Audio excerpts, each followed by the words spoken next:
And we are live. How's everybody doing tonight? My name is Anthony Brian Logan, and you're watching and/or listening to ABL Live. Thank y'all for joining me tonight. You could be almost anywhere in the world, but you're right here with me live on the show, and I appreciate y'all for that. We got a whole lot going on all over the internet, all over mainstream media, social media, everywhere. And I'm not sure where to start. First of all, South Africa is a big topic of discussion. You had the president in the White House talking to President Trump.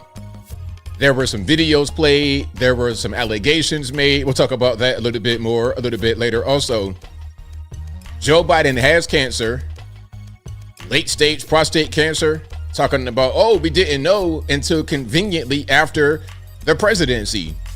I'm not sure I believe that. I think he may have even admitted that he had cancer back in 2022. We'll talk about that a little bit more a little bit later. Also, LaMonica McIver, the Democratic House rep from New Jersey, might have to go make big rocks to little rocks for assaulting an ICE agent. We'll see where that goes. Also, speaking about people that should go to the clink that work for or are from the government, James Comey. This guy's going on TV talking about, yeah, go buy my new book and the whole 8647 thing. Hey, don't blame me, blame the wife. That's crazy. That is, you throwing your wife under the bus. Hey, man, I was the former FBI director, but I'm too dumb to know what the numbers 86 and 47 will mean together. We'll talk about that a little bit more a little bit later. Also, the New Orleans jailbreak just gets crazier and crazier and crazier.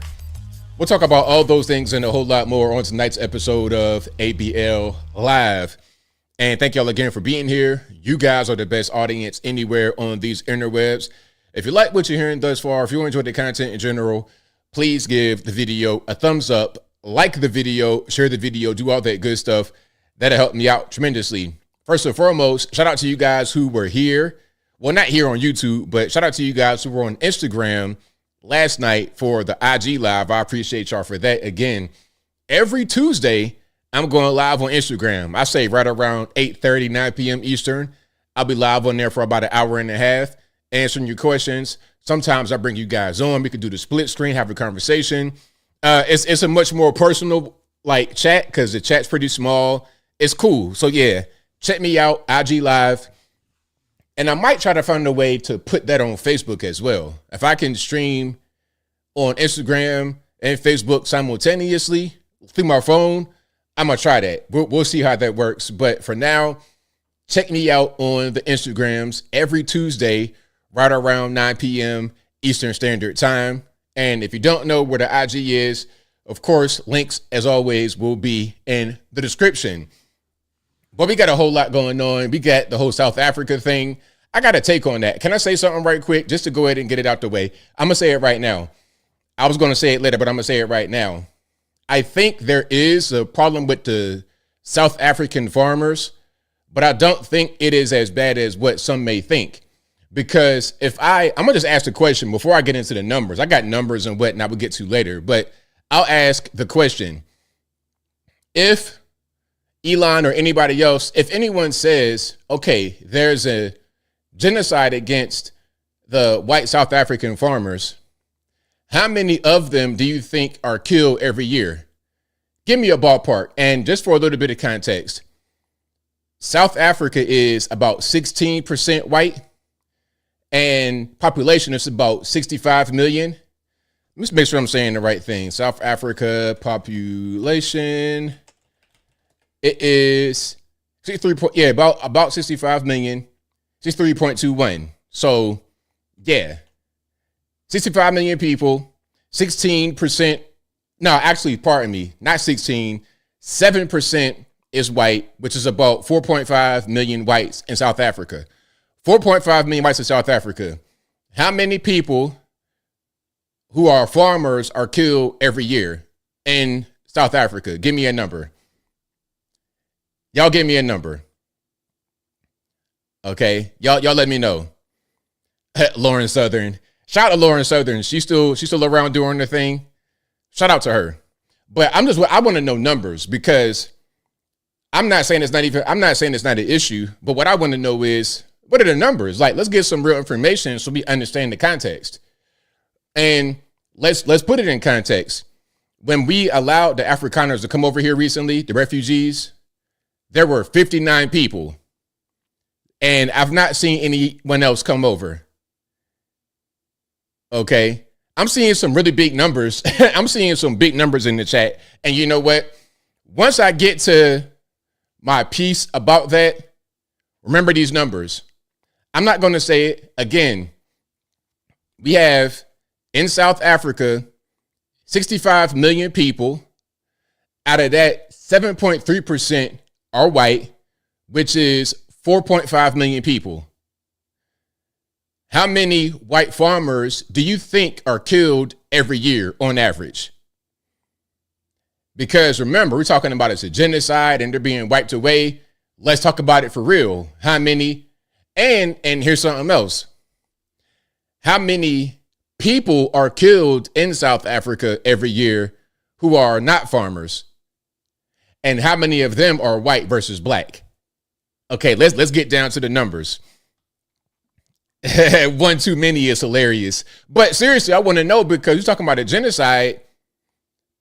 When you think genocide, you don't think small numbers. You think big numbers, right? Or is it just me? Is it just me? Okay. All right. So we'll get to the numbers. And now, hey, it's funny. Now that I've been talking about it kind of not really being a high number, people are saying 1, 2, but at first it was like 10,000, 1,000. We'll get to the number. We will get to the number. But all I want to do, the whole point behind me asking that question is to put it into context, because I want people to have the right information. Okay, whatever the number is, I want you to really understand what it is, and I don't want you to be led in the wrong direction. I'm only here to give information that's factual. I'm only here to educate and tell the truth. That's it. That's all I'm here for. Remember, 59 people, but that was verifiable. 59 people came to America. We said, hey, come on over. So I think that if more wanted to come, they could come, right? Come on, hop on the plane. You good. You be good old American. But I'm just asking the question. Okay. That's all. We'll get to all of that. S&W 101 says, how many murders are not South African from Zimbabwe, Botswana, Zambia, Namibia? And before we get into it, I've been studying African politics for a very long time, before YouTube. So all of this that's going on right now, to me, is kind of old news. So I didn't really talk about it a lot, but I'll talk about it today a little bit. Okay. Phil Collins was in genocide. Phil Collins, feel it in the air. Is he from South Africa? What's going on? I thought he was like Canadian or something like this, or American. Born in London. Yeah. Yeah, a UK guy. Okay, we'll get to all of that. I'll reveal the real numbers. In just a minute. But before we go any further, shout out to you guys. You guys are the best audience anywhere on these interwebs. And if you like what you're hearing so far, if you enjoy the content in general, please give the video a thumbs up. Like the video, share the video, do all the good stuff. That'll help me out tremendously. But we got a whole lot of videos. After I get done with my sponsors and whatnot, I got some really interesting things to show. I think that education in this country has fallen off a cliff. And we're going to get to that. And the education piece is very, very important. If I was in charge, if I was in power, I would place a heavy priority on education. And I would reduce technology dependence. People are interfacing with ChatGPT and Grok and all kind of other AIs to help them with everyday tasks. But can you perform a task without the technology? Can you just do things manually? Can you... is it always you got to rely upon the machine? A machine is a tool, but it shouldn't be the tool that you shouldn't just use this tool to do everything. It's like, okay, you could use one of those little scooters you got in Walmart to get around. Okay, you got a bum knee. All right, you could use that for a little while, but you don't want to just not fix the knee and rely upon the scooter. You want to eventually get your knee better so you don't need the scooter. But what happens to many of us is we don't really train our brains properly, and we just train it to use the machine rather than using our brain. So for example, I use GPS to go on a familiar route only because I want to see what the traffic is. And if it's heavy traffic, I want to try to avoid it if possible. But I know where I'm going. I don't need a GPS to tell me where I'm going. Now, if you go the same route every day for the past year and you don't know the way and you're relying upon GPS, you're relying upon technology too much. So that's what I would say. I want a lot of you guys to not use technology and rely upon it so much. Chat GPT, all of that. That's going to be, and then a lot of times it's wrong, gives you the most incorrect information. It's crazy, especially the youngsters. They're using these tools to get through school, and when they graduate, they can't read. I saw a story. There was a woman who graduated with honors and couldn't read. Hold on. I think I saw that on, what was that? Here it is. Matter of fact, no, it was on Michael Knowles. Shout out Michael Knowles. It was on his actual channel. It's like, man, how you going to graduate and you can't read? Okay. Matter of fact, I'm going to play that right after I get done with the sponsors and whatnot. So first things first, shout out to the sponsors. You guys, of course, for watching, retweeting, super chat, and whatever you're doing. I thank y'all for being here. But also shout out to patriotpost.us, your best source of news and information anywhere on these interwebs. Their link will always be in the description, or just go to patriotpost.us in the browser. Tell them that ABL sent you.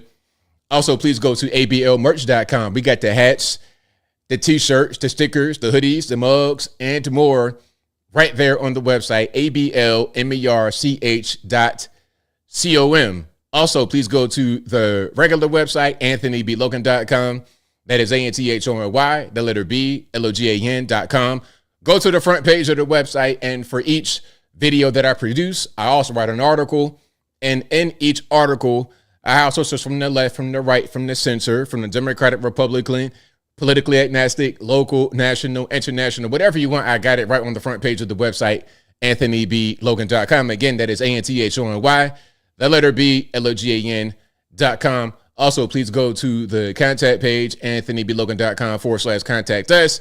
There you'll be able to find my email address, my email address, my UPS box, of course, my social media links, my Facebook, and the Facebook is jumping right now. Shout out to the Facebookers out there. I appreciate y'all. But the Facebook, Instagram, Twitter, never going to call it X, TikTok. Yes, I am on TikTok. I'm 1,000 years old, but I'm hanging in there. All of that is on the contact page of the website, anthonyblogan.com/contact us. And as I always say, if you're ever wondering if you're conversing with me on the interwebs or not, just check the method of communication. My email is easy to remember, contact@anthonyblogan.com. If you forget, it's always on the website. It'll never go anywhere. But make sure that email's talking at you. If it's not, it's not me. Please don't get scammed. Don't get it back. Nobody get robbed in 2025. Nobody has time for that. Alrighty. But I want to jump straight into it. So there's a young lady at UConn, the University of Connecticut. Okay. She's at the University of Connecticut, graduated with, I guess, you know what they say, shining colors. I know what I'm talking about. Graduated high school at UConn and can't read. Now, again, this is Michael Knowles. Let's check it out. Let's get a little bit of sound. That might help. Get a UConn college student who is illiterate. In some ways, Alicia Ortiz is living an American dream. The 19-year-old began her freshman year at the University of Connecticut in Hartford this fall. She's excited to study public policy, the culmination of hard work after moving north from Puerto Rico as a child. Do you remember when you first came to Connecticut? Yes, I remember I was very nervous, but I know it was going to be better opportunities for me to learn. But Alicia says those opportunities never came to fruition. Even today, could you read this, or would it take you a long time? It's impossible. I just see his words everywhere. Alicia graduated from the Hartford Public School System last year, but she says today she is illiterate. She still doesn't know how to read or write. So here's a question. How do you graduate from Hartford, Connecticut High School without the ability to read, and you're in college? What are you doing in college and you can't read? I don't understand.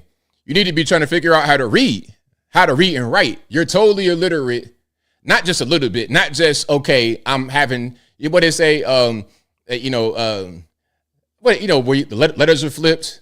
I'm not dyslexic. Nah, I just can't read or write. Why are you in college? And see this right here, there's a bunch of people just like this or close to it. And we try to tell them, hey, you know what? College is not for everybody. It's not for everybody.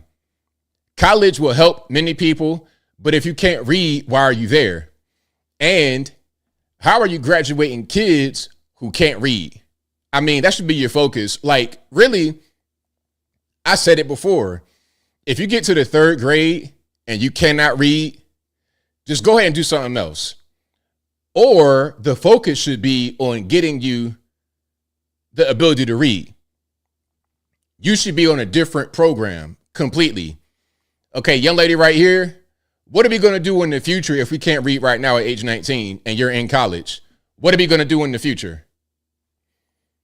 You should have been in the program when you were like 13, 14, that'll get you some life skills and the ability to read so you could join the workforce and be productive. That's what I would say. What do y'all think? Do you think a 19-year-old who cannot read at all should be in college? Y'all just let me know. Y'all let me know. Emojis. Y'all are crazy. Hold on. Epiphany says, so nobody gave her hooked on phonics, not being funny. That's how little ones learn. But she's 19. So it's like, at what point did she discover that she couldn't read? You know, probably what happened was she's Puerto Rican, came here, parents don't got no English. You're kind of force-fed English so you could speak English, but you can't read it. Because who in your house is going to teach you how to read when you're already 8, 9 years old? See, that's what I'm talking about. You third grade and you can't read, you're going to have to get special attention because it's just, you can't just be in class with everybody else. They're on a certain trajectory and you're not going to be on it. See, this is going back to what I said about the whole school to prison pipeline, the black kids and the white kids. Okay, most, not all, white kids are going to get some education before school, and most, not all, black kids don't. So when these kids are in the same kindergarten class, the white kid is often at an advantage because of their home life and things they were taught. That's it. That's the whole school to prison pipeline right there. It's nothing about any kind of racist conspiracy. It's about preparation from the parents. That's it. But we got more, or we have more. Okay. Here's a video. It's a little bit older, I think, from last year, but I think it kind of fits with what's going on right now. If you're a teacher in America right now, can you please stay for just a second? I have a question. Are you scared right now? After the past 24 hours in our country, are you scared? Because I am terrified. I am terrified that I'm gonna have to lose my dream job and go do something else that I don't want to do. But I'm scared because I do not want to be a part of a failing public education system. I don't want to fail kids any more than they've already been failed. And I just need other teachers who are in my position right now to tell me how they're feeling, because I don't know. And I don't know what I'm gonna do. And I'm scared. And some of you guys might think that that's stupid to be scared, but I am terrified. So what do y'all think? Do you think that our system is failing? I think we got some problems. I think that these kids, they're on the technology. They're talking about what they say? What was the meme back a little while ago? The skibbity toilet. I don't know what these kids be on, but what they're not on a lot of times is the education. They're not on the same page as the teachers and other students when it comes to educating themselves or learning with everybody else, or learning what they should learn. Oh. Now, this was crazy. Hold on. I love me a good Wheel of Fortune. I'm not sure how old this video is, but it all kind of ties in together because I got a more recent video that I'm going to show that will kind of put the cherry on it. So look, you see what this says right here. Now, when I first saw it, I thought it said renting a paddle boat. Nah, I thought it meant renting a paddle boat at first when I first saw it. But obviously, that's not what that is because it needs to be an A right there. And it needs to be another D. P-A-D-D-L-E. So obviously, that can't be paddle. It's got to be something else. Now, at a certain point, it becomes obvious what it is, but they still don't get it. Check it out. O. There is an O, yeah. Anything else? I'd like to solve. Okay. Renting a paddle boat. No, that is not correct. Now, I thought that's what it was, renting a paddle boat, but no. Again, because it's not enough. It doesn't make sense right here for that to be the word paddle. It can't be paddle. So it's got to be something else. Let's see what they come up with. Sean, it's your turn.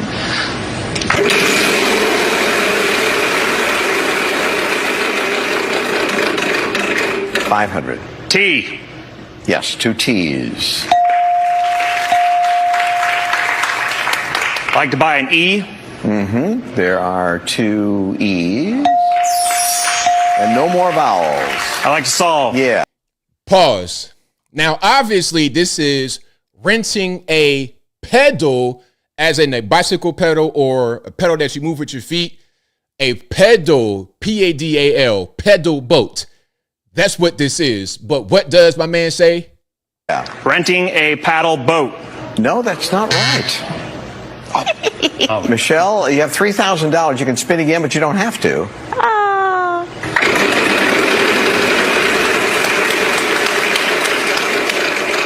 $600. What letter do you want? M. No. Crystal. I have to spin.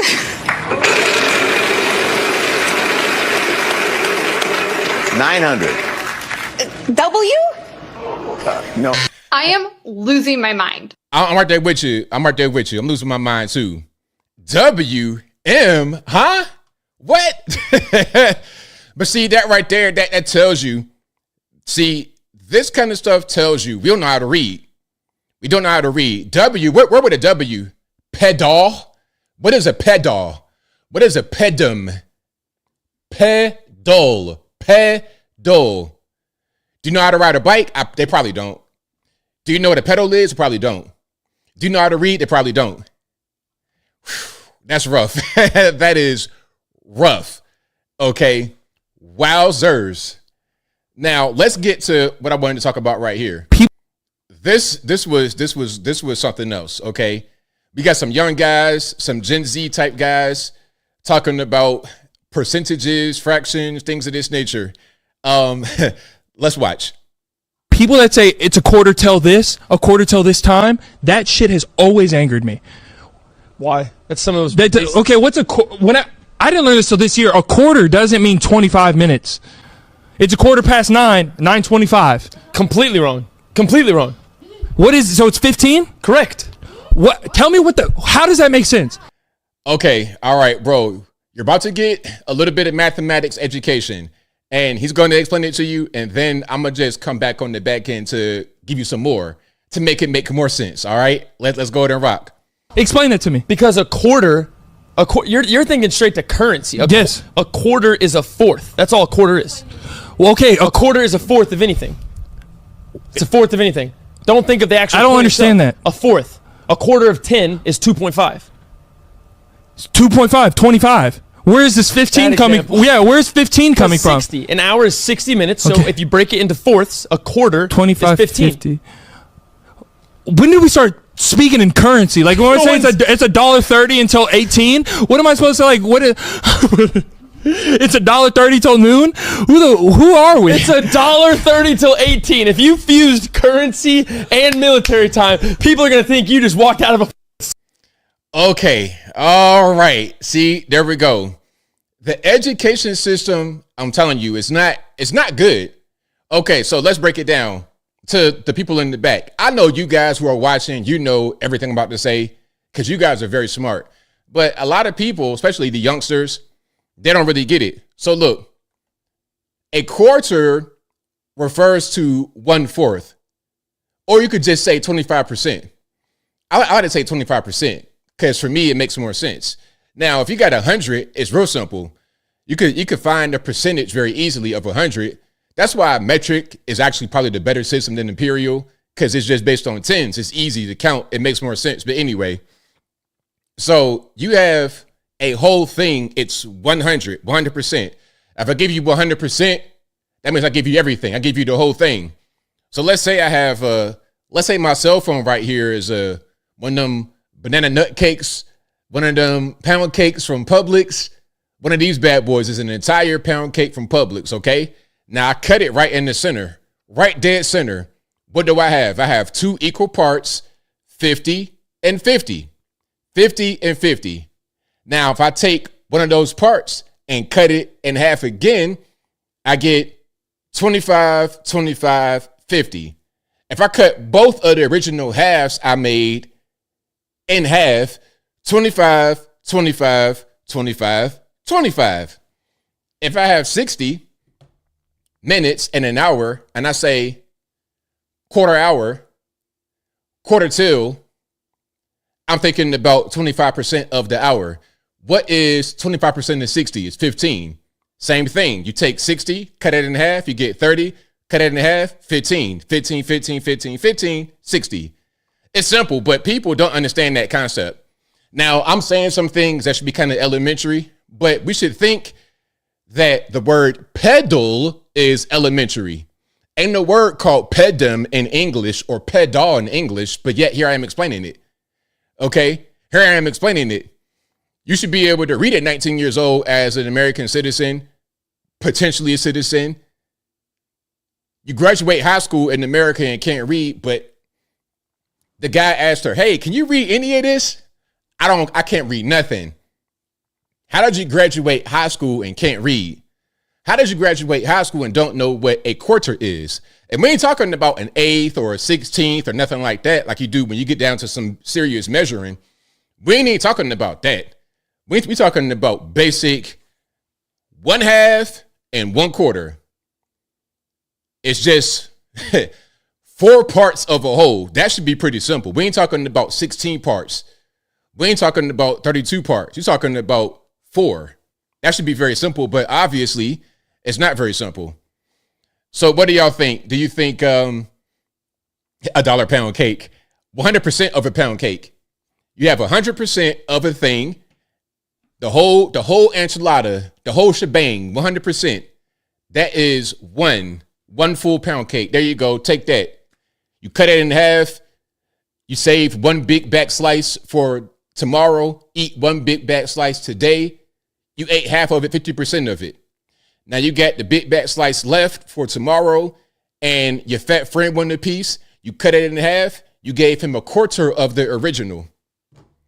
Please don't tell me y'all confused by that. And if you are, hey man, remedial classes are being held right now in your local community college. Please sign up. Please sign up if you don't understand that. Anyway, shout out to you guys. Now, speaking about numbers, let's zoom to some of the protesters, shall we? Now, this is what James Comey has created, as we all predicted he would. When he says the whole 86-47 thing, he could say, oh, I didn't know any better. And I'm going to get to that in a minute. He kind of tried to explain himself. I'm going to get to that in a minute.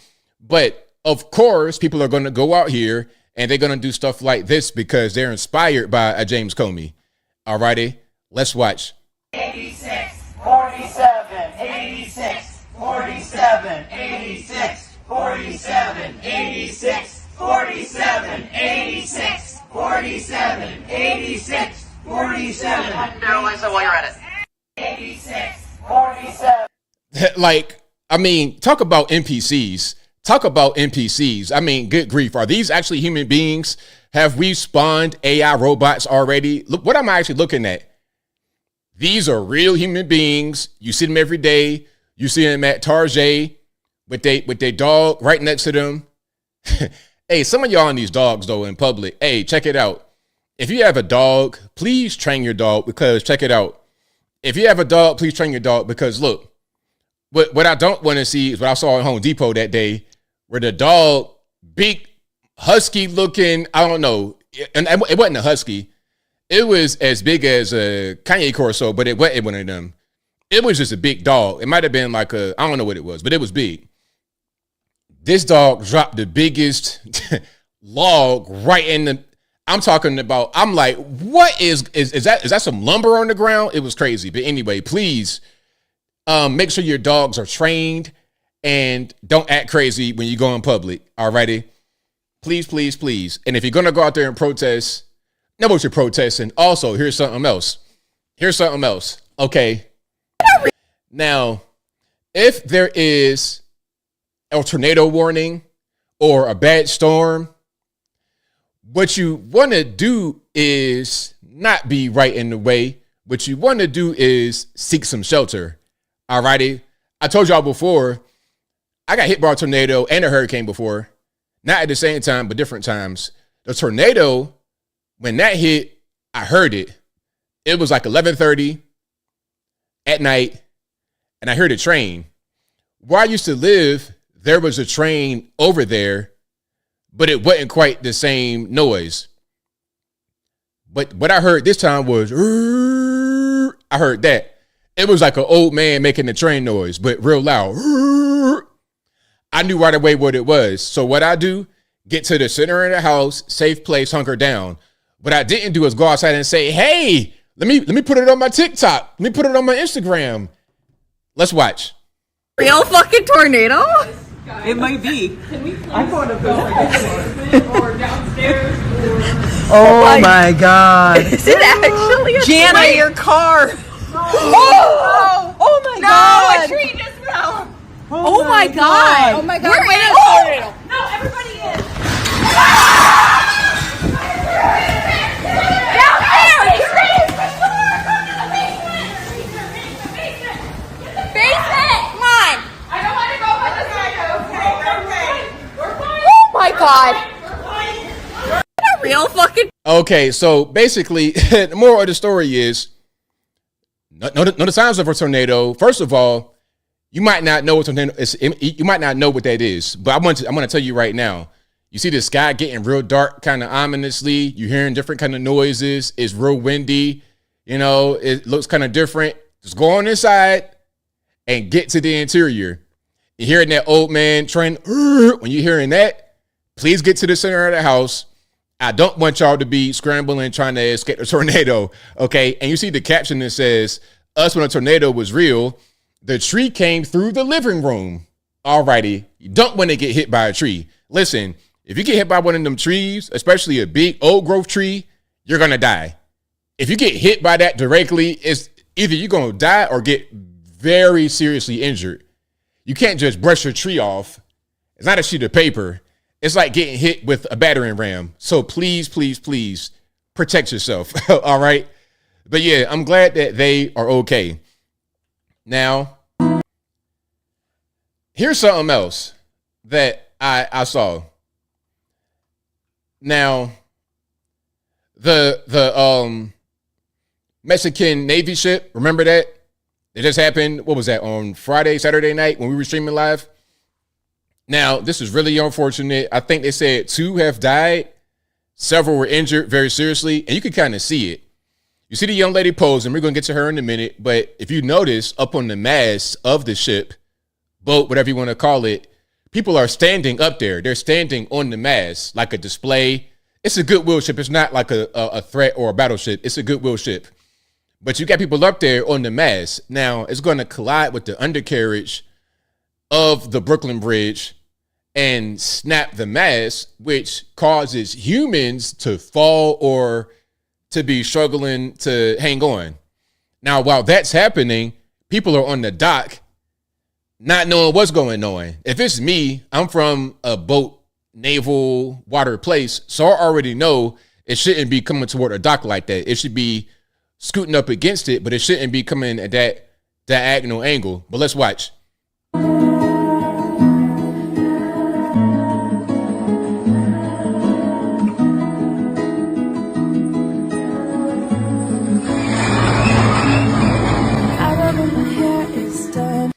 Now, We're pointing and like, do you not understand what's going on? You didn't see the human being fall from the actual raft, like from the mast? You didn't see that? I love when my hair is done. I love when my nails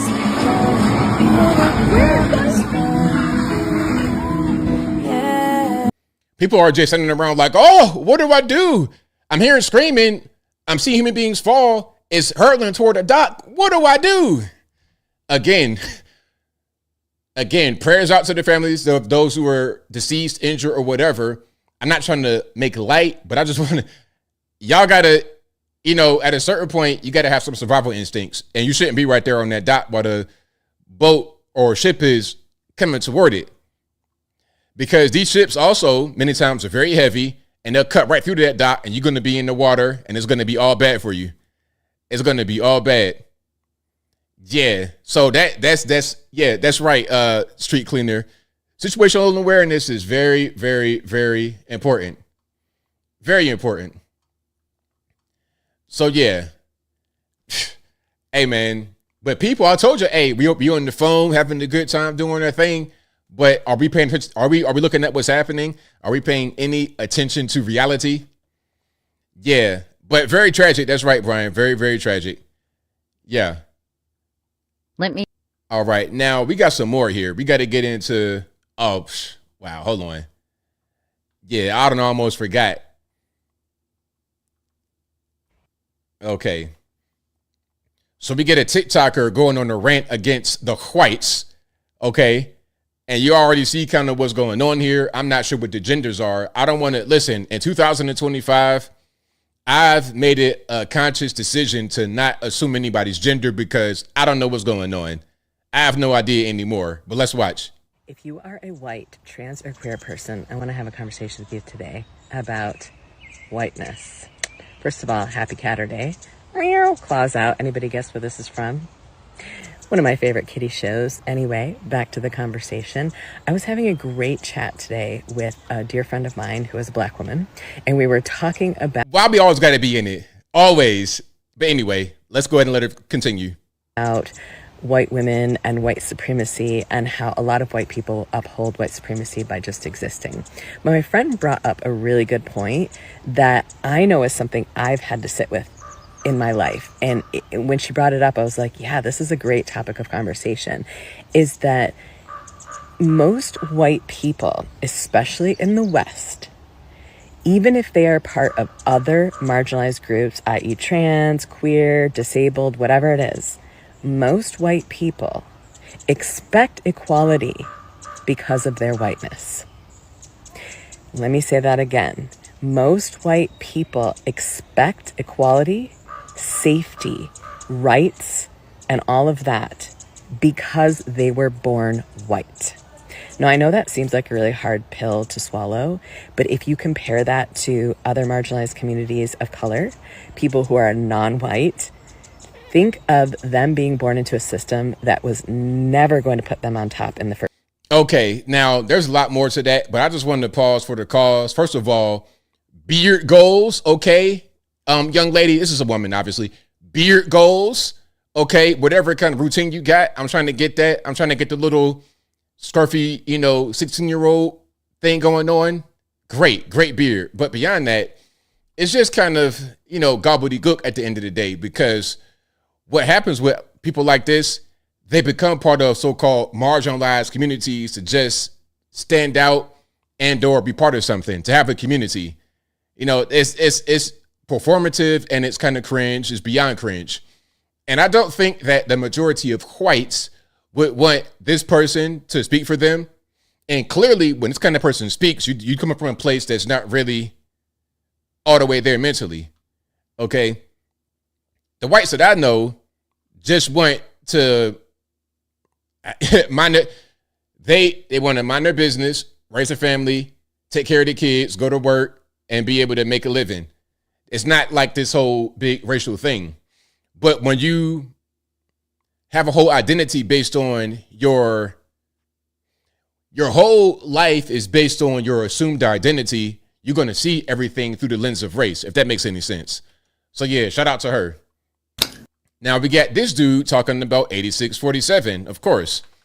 bro, if you can hear the sound of my voice, man, listen, don't let them trick you into this, okay? And when I say them, I mean the left-wing weirdos, like the one we just saw with the beard, the little Dennis the Menace thing going on. Don't let these weirdos confuse you. But let's see what you got to say. What up, fam? Y'all probably are going to say that I'm wrong for saying this, but if you've been on my page, you're going to realize I really don't care. So here goes. Cancer came for the wrong president.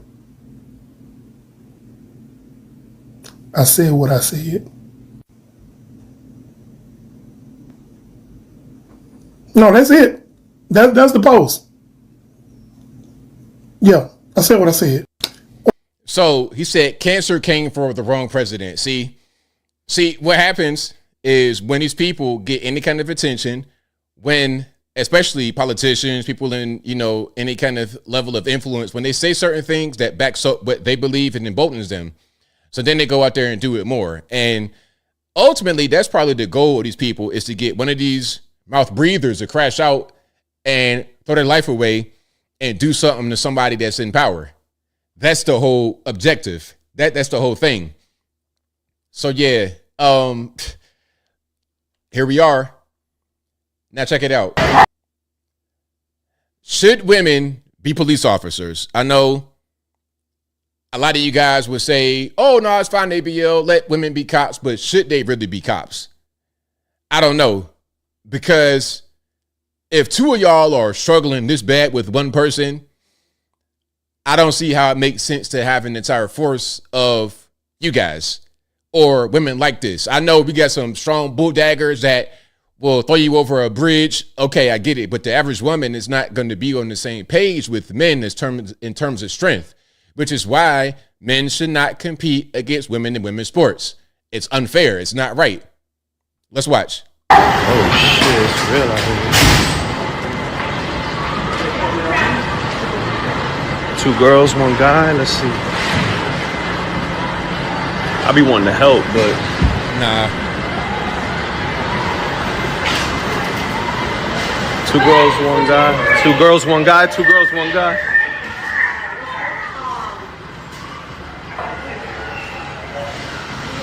There we go. So now we got the male reinforcements to come in and drag them on down. Okay. And this guy wasn't even that big. He's kind of a skinny guy. Really, the women weren't that much smaller than him, but the strength is just not going to be the same. Okay, the strength is not going to be the same. They probably don't weigh that much less than him. Maybe even they might weigh the same thing because he's kind of skinny. He might be a little bit taller, but he's thin. But the strength, the upper body's it's just too much. It's just way too much. Okay, and the watermelon was tearing me to pieces. I'm like, bro, you gonna do all of that in front of the watermelon? Like, what are we doing?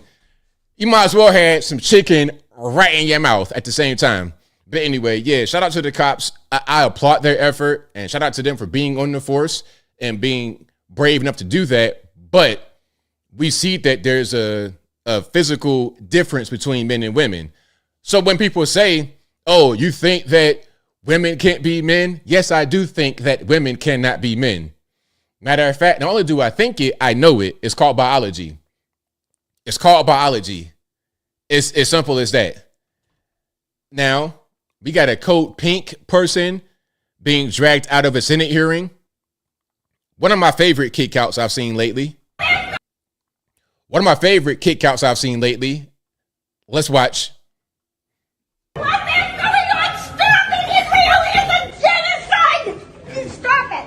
Stop it! Stop it! I cannot live in peace! I will not be silent while there's a genocide going on!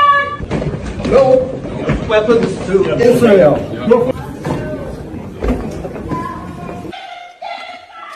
Stop it! I cannot live in peace! I will not be silent while there's a genocide going on! Hundreds are dying every day! Hundreds! Alrighty, I understand that hundreds are dying every day, but Mama, what you need to do right now is going to get up out of here. Go back to the house, hang out with the grandkids, make some butterscotch cookies or something like this, man. Don't nobody got time for all this extra stuff. Okay, we don't got time for it. We know that y'all got a problem with the whole Gaza thing. We get it. So what else are we doing? Genocide!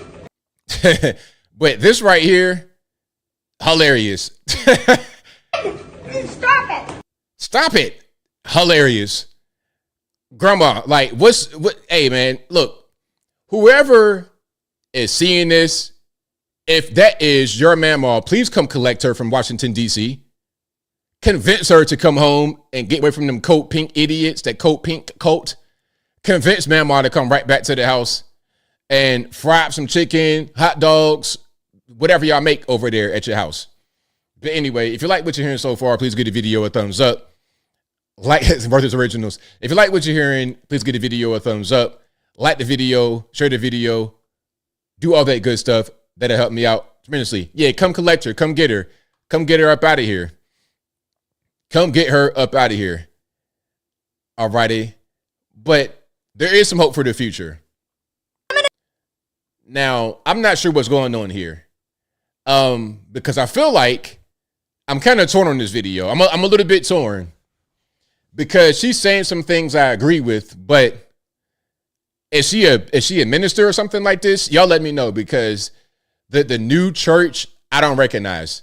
I'm not saying it's necessarily a bad thing, but I don't recognize it when I see it. So sometimes when I'm seeing a church service, I'm thinking it's a TED Talk. So y'all got to help me out. If you know about this particular young lady or the setting, please let me know. But let's hear what she got to say. Feminism has told us for a very long time having babies is slavery. So how about I just get a dog instead so that I can meet my need for nurture without the actual responsibility of having a baby? Because this little thing is a lot easier to look after than a baby. I don't have a problem with people that love their pets. I love my dogs. But I have a problem with people in culture that treat dogs like they're babies but then think it's okay to murder their own babies in the womb. When our culture esteems veganism and the fact that, well, we shouldn't kill animals for our food, I have a problem when you care more about killing animals for food than the genocide that's going on in our culture right now, and that is the murder of millions and millions of babies. That's my problem with culture today. You treat a dog better than you treat a baby made in the image of God. You care more about animals being used for food than babies made in the image of God. Look at what G.K. Chesterton said. Wherever there is animal worship, there is human sacrifice. Nurturing is instinctual. That's why we'll do it with anything. We'll do it with our pets. Being selfless, that's not instinctual. Titus chapter 2 actually says it like this. Okay, shout out to her, but I'm gonna pause it right there. Okay, there were some good things going on, but I think I'm looking at a female preacher, and I don't recommend that. She's saying some good things, but I don't appreciate female preachers. It is what it is. I'm sorry. I apologize if anybody's offended. Sorry, not sorry. But she's saying some good things. She is saying some good things, but let's not have any more female preachers, please. It says it right there in the book. Like, let's not even really do that. But she's saying some good things. Now, I don't think this dude right here is a preacher, but he's a LGBT elemental P. But he said some good things as well. Again, I don't agree with the LGBT lifestyle, but sometimes these guys say some good things. So the moral of the story is, so far, not all hope is lost. As someone who used to despise Trump, as a former Democrat and a gay person, I used to think Trump was like one of the worst people on earth, if not the worst person on earth. But I can assure you that it's in your best interest, if you still hate the guy, to consider that maybe you've been misled.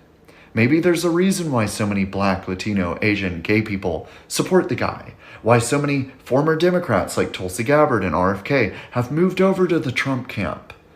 Maybe he's not this racist, homophobic, right-wing extremist. Maybe he's actually a pretty moderate guy with a unifying, common sense set of beliefs. It feels like a lot of people don't actually want the country to unite because it would involve admitting that they were wrong about Trump. But I can assure you, as a former Democrat, that admitting you were wrong is not going to be this terrible process, because the MAGA movement, believe it or not, is very accepting. It's very friendly. They will welcome you with open arms. It's in your best interest to at least consider, because we'll be celebrating. You're welcome to join us, or you're welcome to continue being in a state of negative, existential, crisis-level delusion. So what's it going to be? I think my man right here summed it up very well.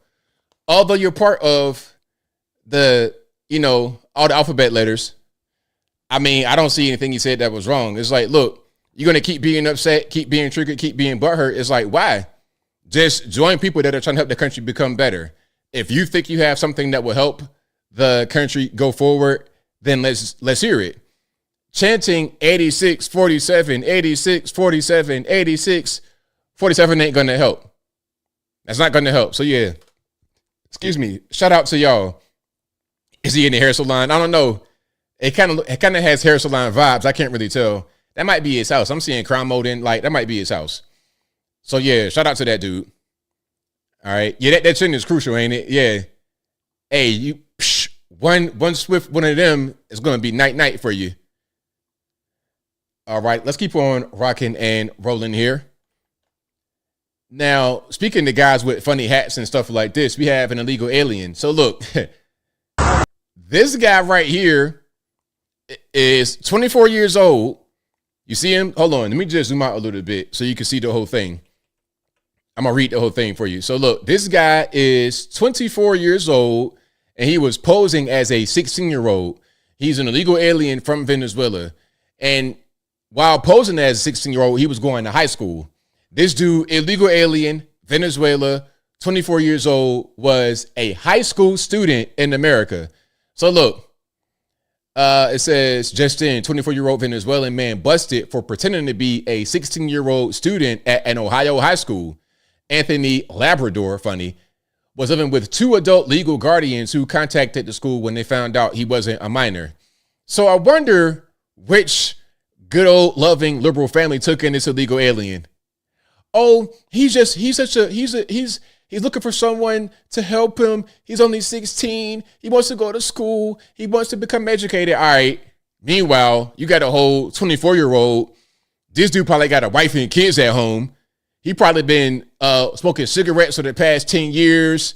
He probably already been to prison. He might be in TDA, all of that. But anyway, the school claims Labrador had an Ohio driver's license, a social security number, along with temporary protective status from the U.S. Immigration Department. Sounds very familiar, doesn't it? Labrador allegedly contacted the school in 2023, saying he wanted to enroll as a student because he had been homeless and was an immigrant from Venezuela.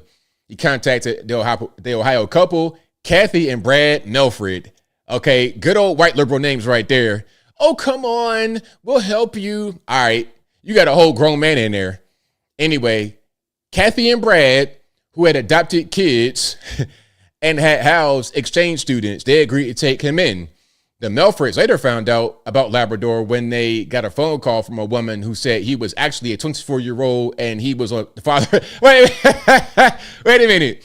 The Melfreds later found out about Labrador when they got a phone call from a woman who said he was actually 24 years old and he was a father of her child. So look, the baby mama called him and said, hey, Anthony, he come, he leave here. He don't send no money.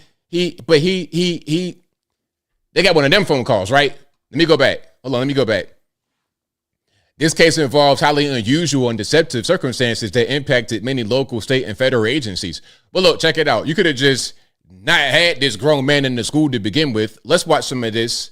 Hello, how's it going? Good, how are you? What's your name, man? Anthony. Anthony? Yeah. What up for me, man? Yeah. Thank you. Yeah. You guys? Yeah, just take your phone. Yeah. Turn around. Turn right back, right? Try it again. Did you review a piece of paper explaining your rights today?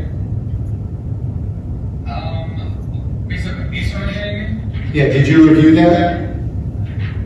Did I review it?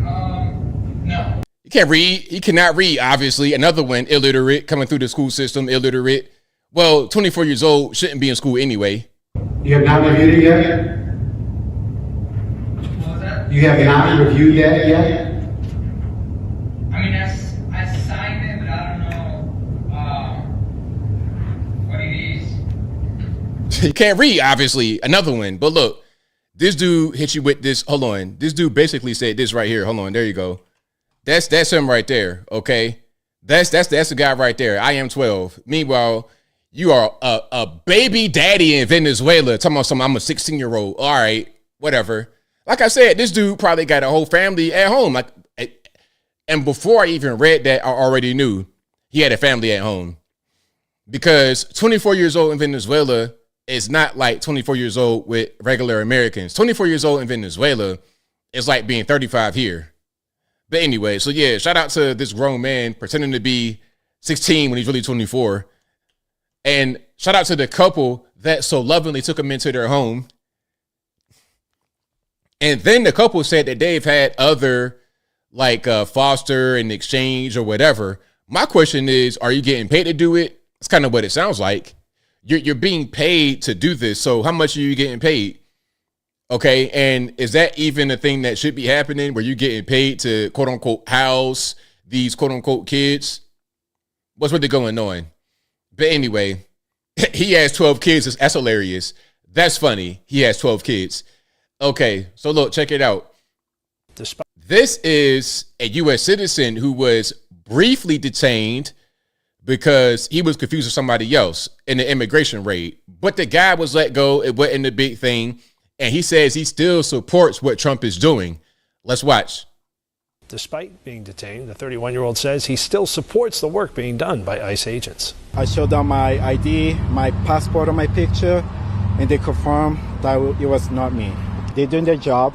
I still support what they're doing. Unfortunately, they called the wrong person, but I still support whatever they're doing. And I voted for Trump, and there are a lot of bad people in this country, to be honest with you, that they don't deserve to be here. Despite right on, he understands. It's like, look, I know it ain't nothing personal. I know it ain't nothing personal. They made a mistake. They briefly detained me. I showed my ID. Everything's good. I'm on my way, and I still support Trump because I know that we got a lot of dangerous people in this country, and I don't want them here. Okay, I'm from Brazil. I left Brazil. I don't want to have the danger in Brazil follow me to America. So I'm cool. So shout out to Hugo. Hey, you understand that these things can happen. You understand. You got to be understanding. Okay. Just like with anything else. Like, y'all know I got swatted before. Now, I understood that it was a mistake, that they got a fake tip. They just doing their job. I'm professional. They professional. At the end of it, I'm sorry, Mr. Logan, we got the wrong house. Shake the hands. Hey, man, you're doing your job. I'm doing my job. And at the end of it, we're all good. Now, what the media will try to do is make this guy be the equivalent of Kilmar Abrego Garcia, which he's not. They want to say, like, Kilmar got deported mistakenly. No, he was supposed to be deported. It was just a matter of paperwork that wasn't really all the way right. But he's supposed to be deported. You talking about an illegal alien gang member, got caught on camera, human trafficking, human trafficking. You had 9 illegals, ain't speaking no English, looking dead ahead, deer in the headlights to get pulled over on a route that is known for human smuggling. So you're human smuggling. You got gang tattoos on your actual knuckles. You have a criminal history, beating your wife on multiple occasions, restraining an order. I mean, what didn't this guy do? This guy might as well have just sold drugs openly on the street and get caught by an undercover cop. He might as well have done that. But anyway, shout out to all the Abrego Garcia supporters. All right, shout out to you guys. Now here's JD Vance saying what I and many of us in the chat are saying. Look, we want a certain thing. We voted for a certain thing. And when the judges get in the way, you are blocking the will of the people. Let's watch. You cannot have a country where the American people keep on electing immigration enforcement and the courts tell the American people they're not allowed to have what they voted for. And that's where we are right now. We're going to keep working it through the immigration court process, through the Supreme Court as much as possible. And look, success to me is not so much a number, though obviously I'd love to see the gross majority of the illegal immigrants who came in under Biden deported. That actually is a secondary metric of success. Success to me is that we have established a set of rules and principles that the courts are comfortable with and that we have the infrastructure to do that allows us to deport large numbers of illegal aliens when large numbers of illegal aliens come into the country. That to me is real success. You cannot. There we go. So yeah, shout out to my main man, JD Vance. What do y'all think? 2028, we got JD Vance up next. What do y'all think? I think he's in the driver's seat for sure, because who did they have on the left? What, AOC? Bernie Sanders at 8,000 years old? Or how about this guy? How about him? Oh, wait. How about him? Huh? What about it? You think he has a good chance in 2028 to be the Democratic Party presidential nominee? All right, let's hear from him. Donald Trump's modern-day Gestapo is scooping folks up off the streets. They're in unmarked vans, wearing masks, being shipped off to foreign torture dungeons. No chance to mount a defense, not even a chance to kiss a loved one goodbye, just grabbed up by masked agents, shoved into those vans, and disappeared. To Donald Trump. Okay, first of all, what is Gestapo? I don't know what that means. I've never heard of Gestapo. You mean the Gestapo? Anyway, the Gestapo and unarmed and unmarked vans, I mean, that ain't nothing new. Listen, you got to have sometimes the element of surprise. You're on the street illegally. It's time for you to go. You're a criminal. Okay, you're going to hop out and throw you up in here. They do that like in New York a lot. They've been doing that before the migrants. They do that to regular people when you out here doing what you shouldn't be doing. Jump out boys, they call them. Shout out to the jump out boys. Yeah, it's effective. And we're getting the criminal aliens up out of here. Just like the guy that you want to support, Tampon Tim, speaking about Abrego Garcia. You want to support that guy for what? A foreign torture dungeon. When I saw Kim Abrego Garcia, this dude had on a regular shirt, drinking margaritas and stuff like this. A torture dungeon. What's a torture? How many mixed drinks can you drink in one day? Is that the torture? How many plaid t-shirts can you put on and iron in one day? How many pairs of jeans can you crease just right in one day? Is that the torture? Anyway, so yeah, shout out to Tampon Tim. I don't think he's going to be able to do anything politically beyond being the governor of Minnesota. All right, and let's look at this meme right here that Trump posted. This is good, talking about the illegal aliens and whatnot. Bye-bye. Bye-bye. Bye-bye. Bye-bye. Bye-bye. Bye-bye. Bye-bye. Bye-bye. Bye-bye. Bye-bye. Bye-bye. Bye-bye. Okay? Bye-bye. Bye-bye. Bye-bye. Bye-bye. Bye-bye. Bye-bye. Bye-bye. Bye. Bye. Bye-bye. Bye-bye. But look, you see a lot of these names that are coming across. Sexual battery, assault on the first degree, prostitution and battery, lascivious acts with a child, attempted first degree murder, child indecency. The list goes on. 18th Street gang member. And it's all colors. Black, white, Puerto Rican, candy stripe.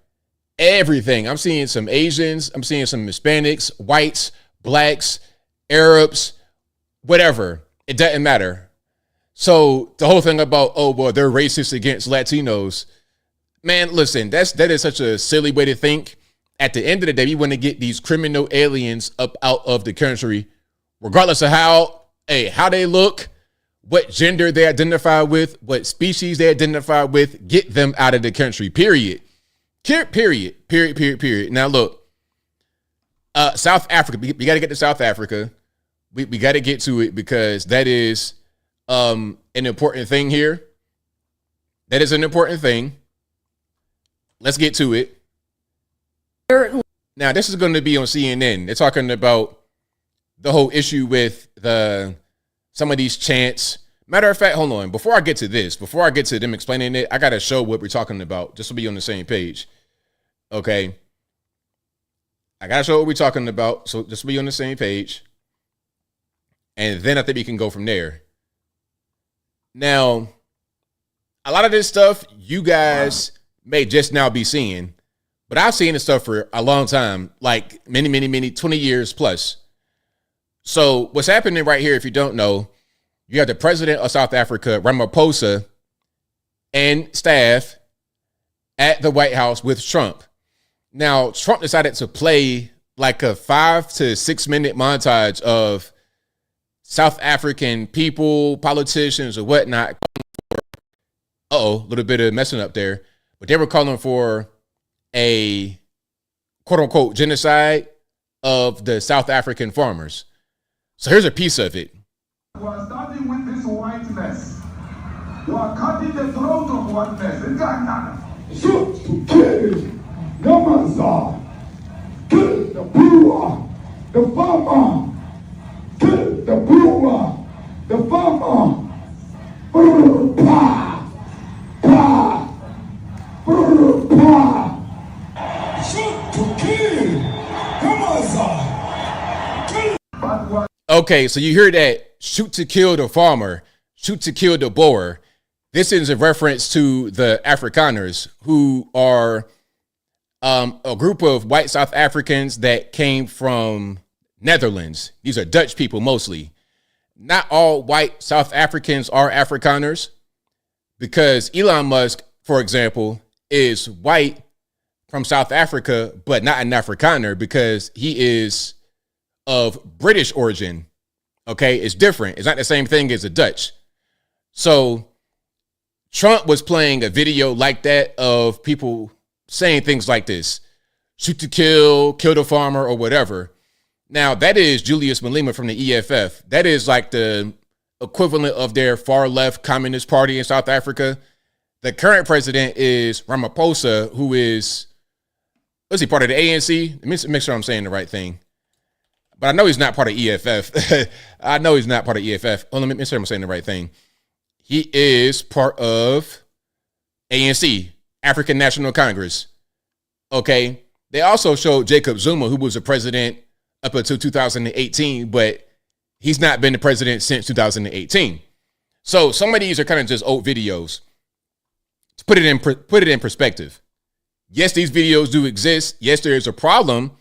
But my question is, how big is the problem? Now, look, here's what I was able to find. I looked on the Googles. I looked everywhere. So remember I was asking y'all earlier, how many murders of white South African farmers do you think happen every year? Now, the number I found was 50 murders on farms or to farmers. That does not say what race they were. It does not say what race killed them. And it doesn't say why they were killed. It just says farmers. 50 a year compared to 27,500 killings every year in South Africa. The majority of the South African killings are young black men killing each other in really, really poor areas. Same as here in the USA. I saw some numbers and it said in like a certain time period in the four major urban centers like Joburg, etc., Pretoria, 80% of the homicides are going to be black on black, mostly black on black, 80%. 4% were white, despite whites in these four areas being 16% of the population. And despite the blacks being 60% of the population, they were 80% of the homicides, and it was mostly each other. So my whole point is, if there's a problem with the white farmers being killed, how big is the problem? I'm not saying it's not a problem, but when you bring in Ramaphosa, when you bring him into the White House and you're talking about the Afrikaners being killed, he as a president is a president of everybody. So if you got 27,000 killings a year, and of that 50 are the farmers, it's a problem, but it is a problem that is part of the entire problem, not just a problem by itself, in my humble opinion. Does it make any sense? Let's watch some of this. Burial sites right here. Burial sites.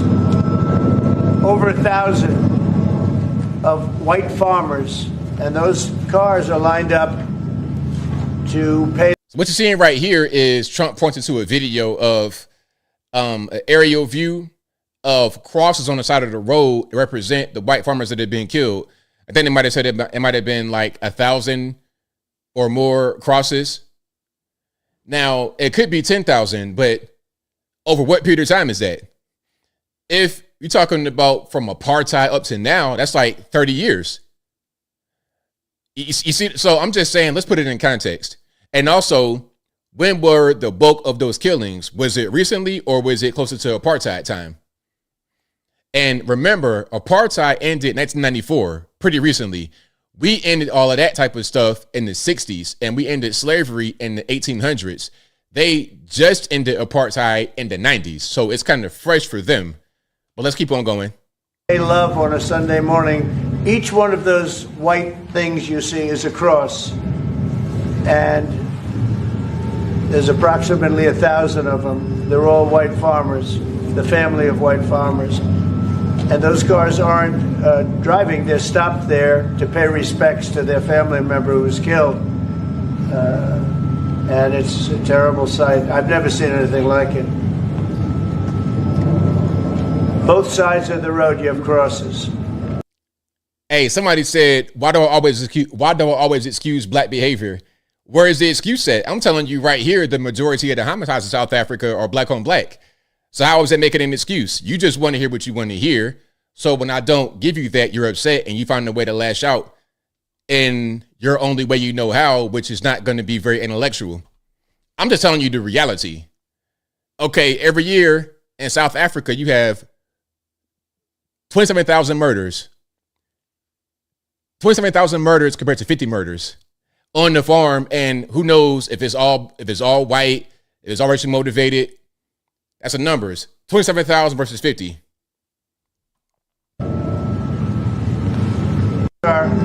So, I mean, there you go.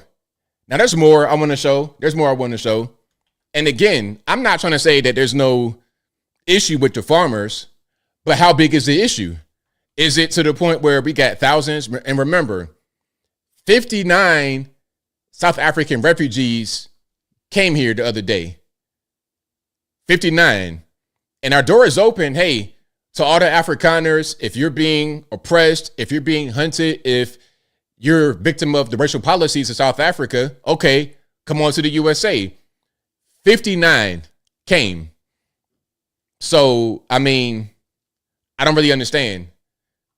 Now, I'm going to show some of this, and I'm going to keep on moving.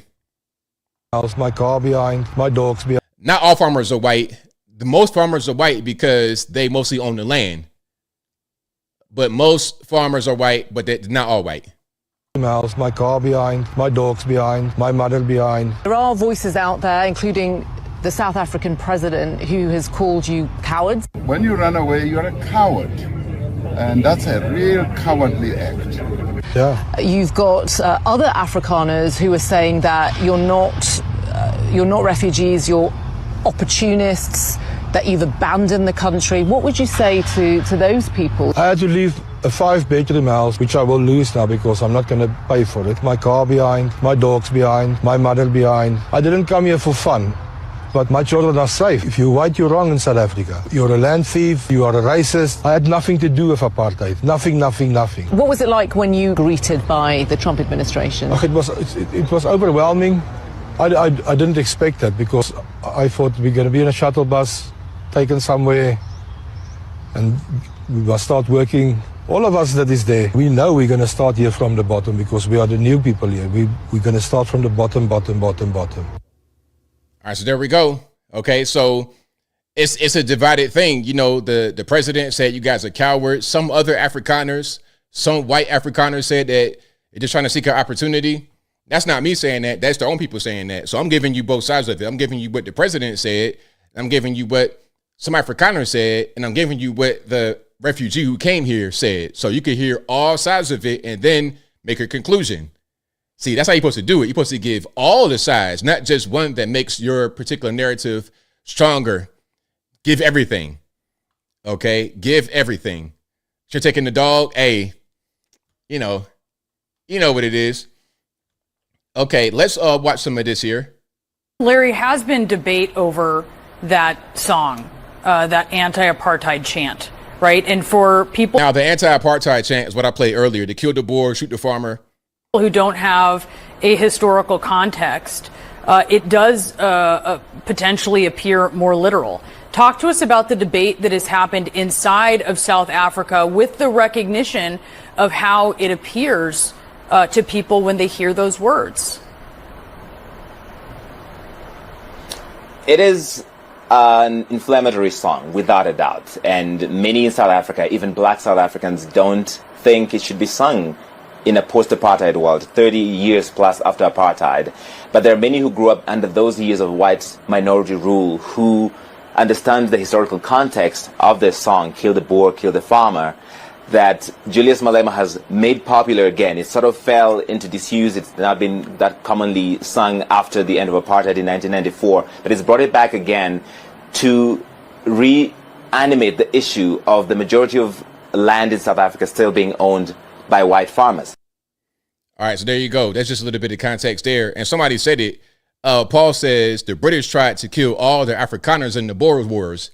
See what I'm saying? And Elon, again, is a British South African. So not all whites are the same in South Africa. Not all whites are the same in this world, obviously.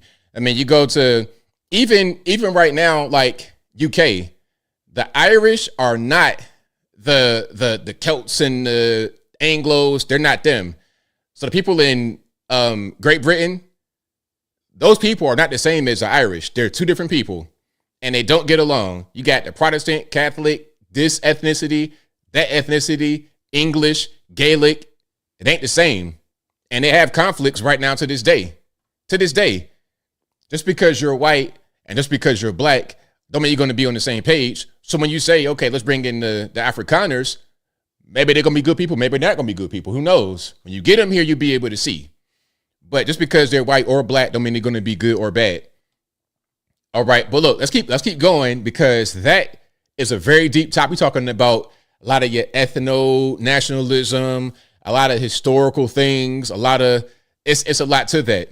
But ultimately, to put a cap on the whole South Africa thing, I don't think the issue with the farmers is as big as what some may think. There's an issue there, but I think it's part of a bigger issue in the country of South Africa as it relates to crime, violence, poverty, a post-apartheid society. Again, apartheid ended in 1994. 1994.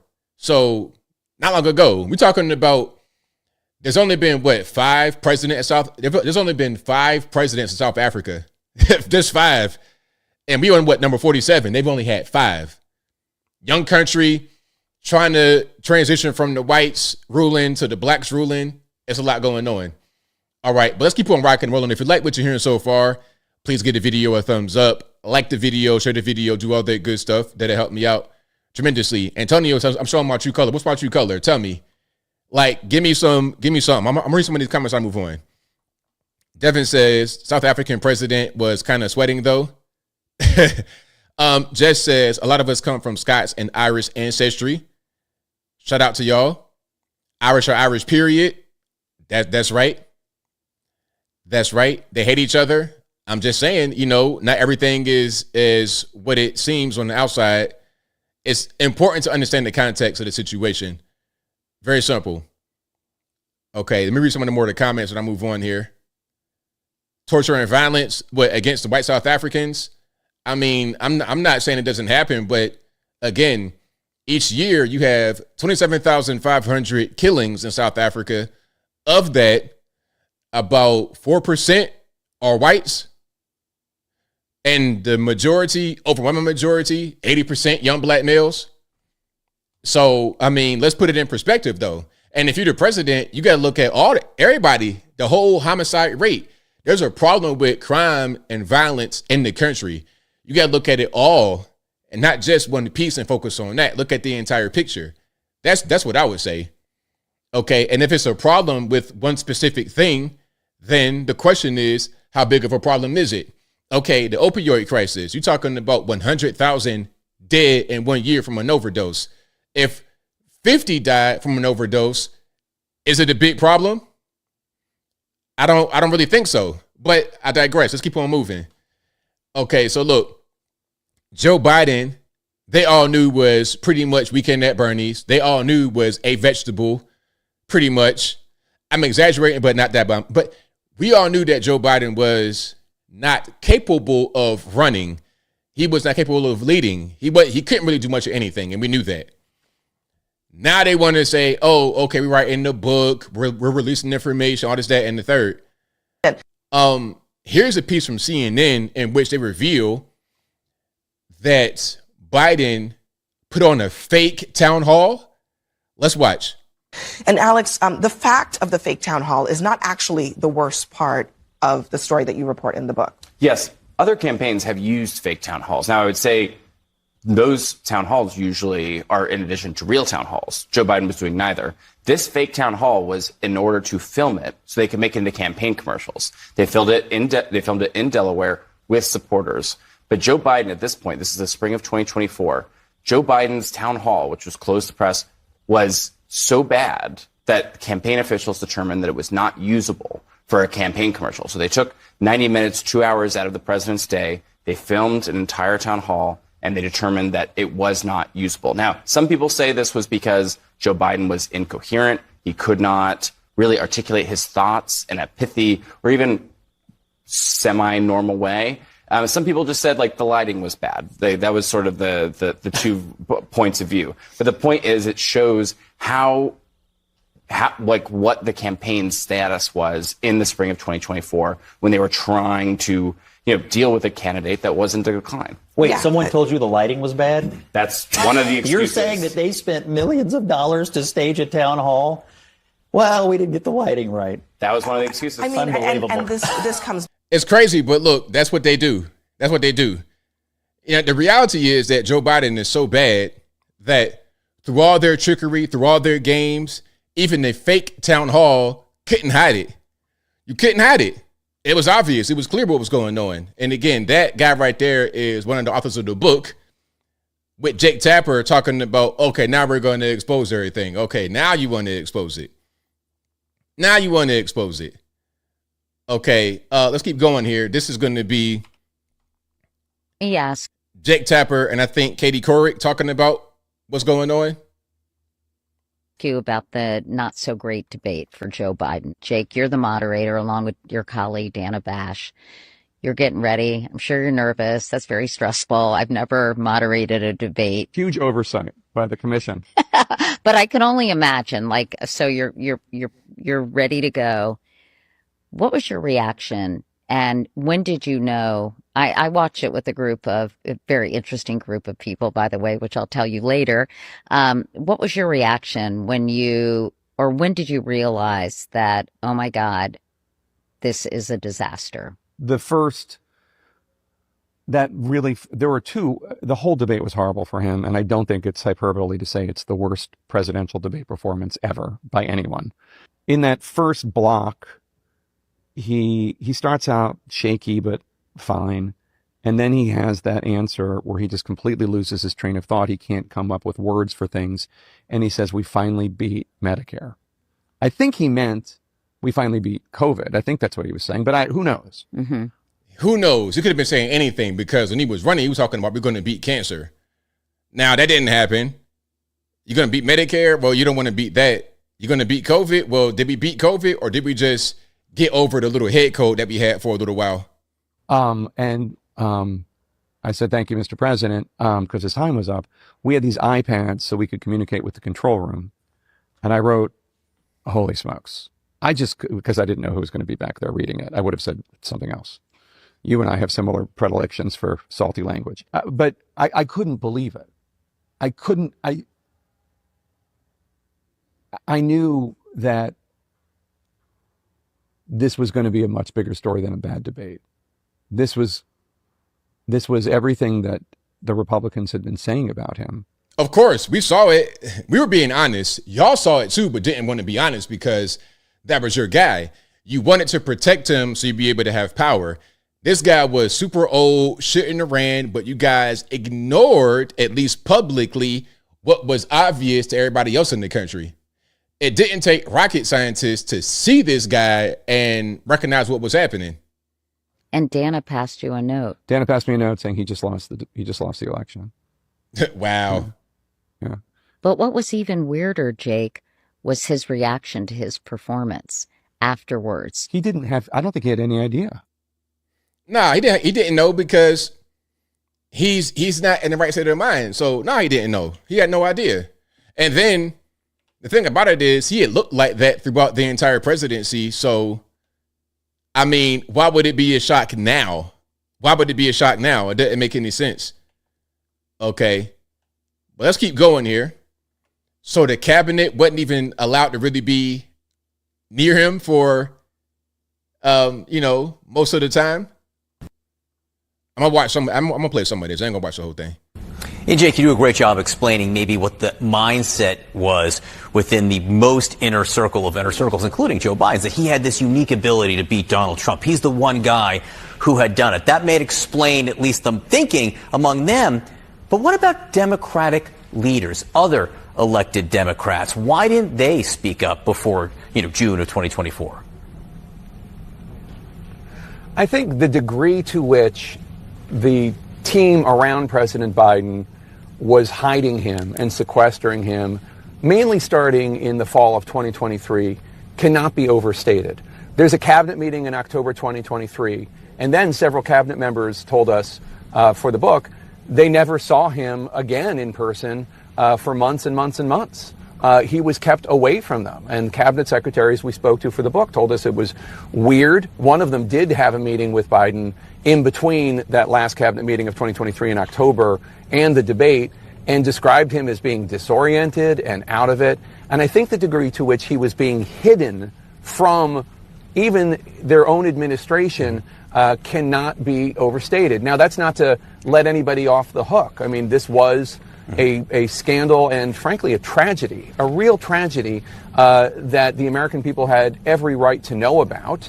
We all saw some of these moments in front of the camera that were disturbing, but what was going on behind the scenes, as we learned through these more than 200 interviews, was even more disturbing. Yeah, I'll just add one last thing, which is that Democratic lawmakers were scared of the White House and retaliation for speaking out. That's funny. Yeah, so the government just kind of bullying people. They bullied everybody. They were bullying just anybody they could put their hands on. And the thing about it is they talk about Trump saying, oh, you guys just retaliatory. You just want to, everything's political. LaMonica McIver, you want to lock her up because it's retaliation.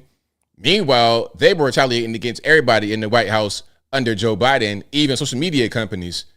And even before Joe Biden became the president, they were retaliating against social media companies with the whole Joe Biden, the Hunter Biden laptop story.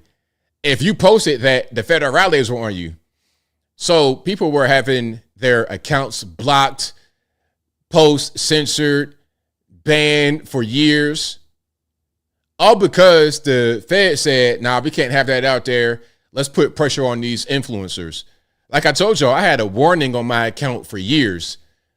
It was there for like 3 years, 3 or 4 years. I think it was there. It was a warning on my account on YouTube because I had streamed Trump talking about the election after it happened in 2020, 2021, J6 time. All I did was just stream what he was saying, and they gave me a warning for that. That right there, in my opinion, came from the feds as a blanket policy to impact all people online. They did not want our voices to be heard. But then they say it's Trump, his team, that are the ones that are bullying Americans. Well, not really Americans, illegal alien gang members with tattoos on their knuckles that say they're MS-13. Just them, but not really Americans. Anyway, and of course, Joe Biden had cancer or has cancer, probably had it throughout his presidency. Okay, here's my question about the whole cancer thing. We know Joe Biden has prostate cancer, late stage prostate cancer, like Gleason 9. I think it goes to 10. He's at a 9. It said it didn't spread to the bone and everything else. Now, here's my question I have. When do you think this was discovered? Just recently, within the past few weeks, or sometime during the presidency for Joe Biden, or before Joe Biden became president? When do y'all think the news of his cancer was known? Let's watch. You believe it is likely, if this prostate cancer has spread to the bone, that he could have had it for up to a decade, but certainly it's likely. Would it be fair to say it's likely to have had this for at least several years.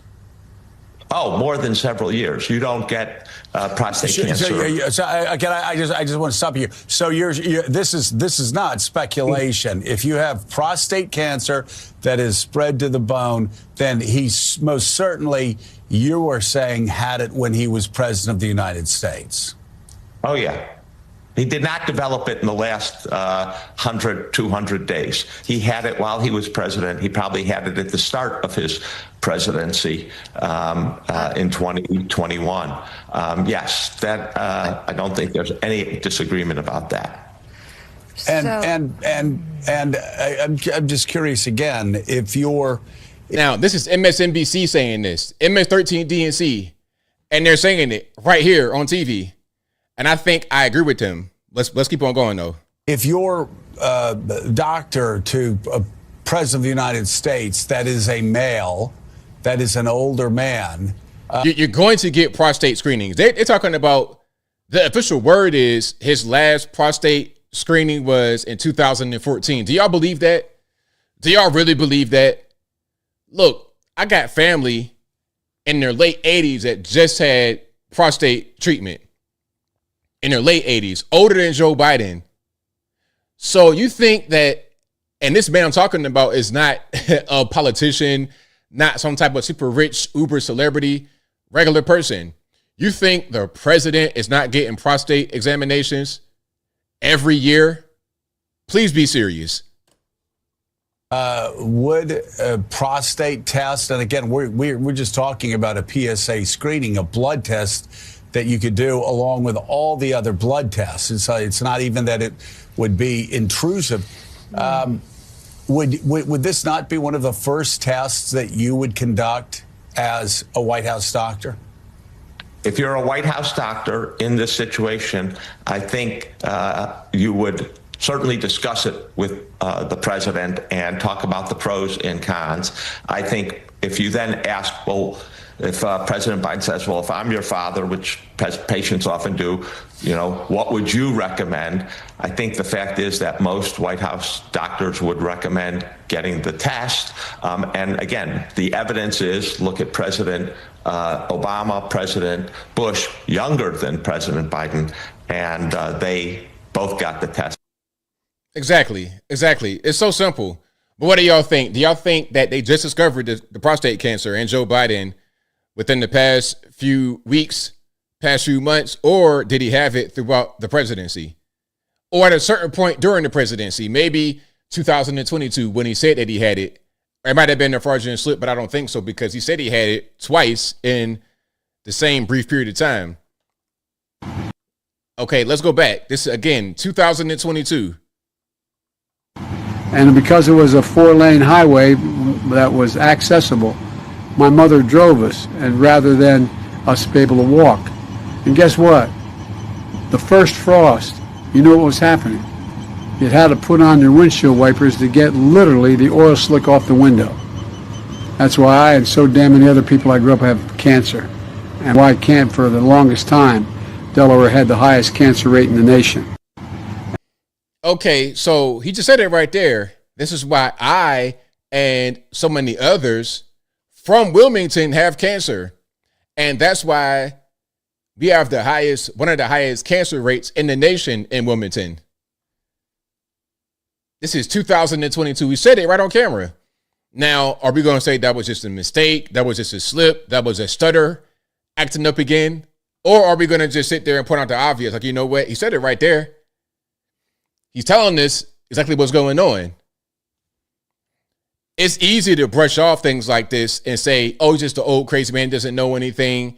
He said we're going to kill Medicaid. He don't really have cancer. But now, putting this in context makes sense for him to reveal a thing that he already had as early as 2022.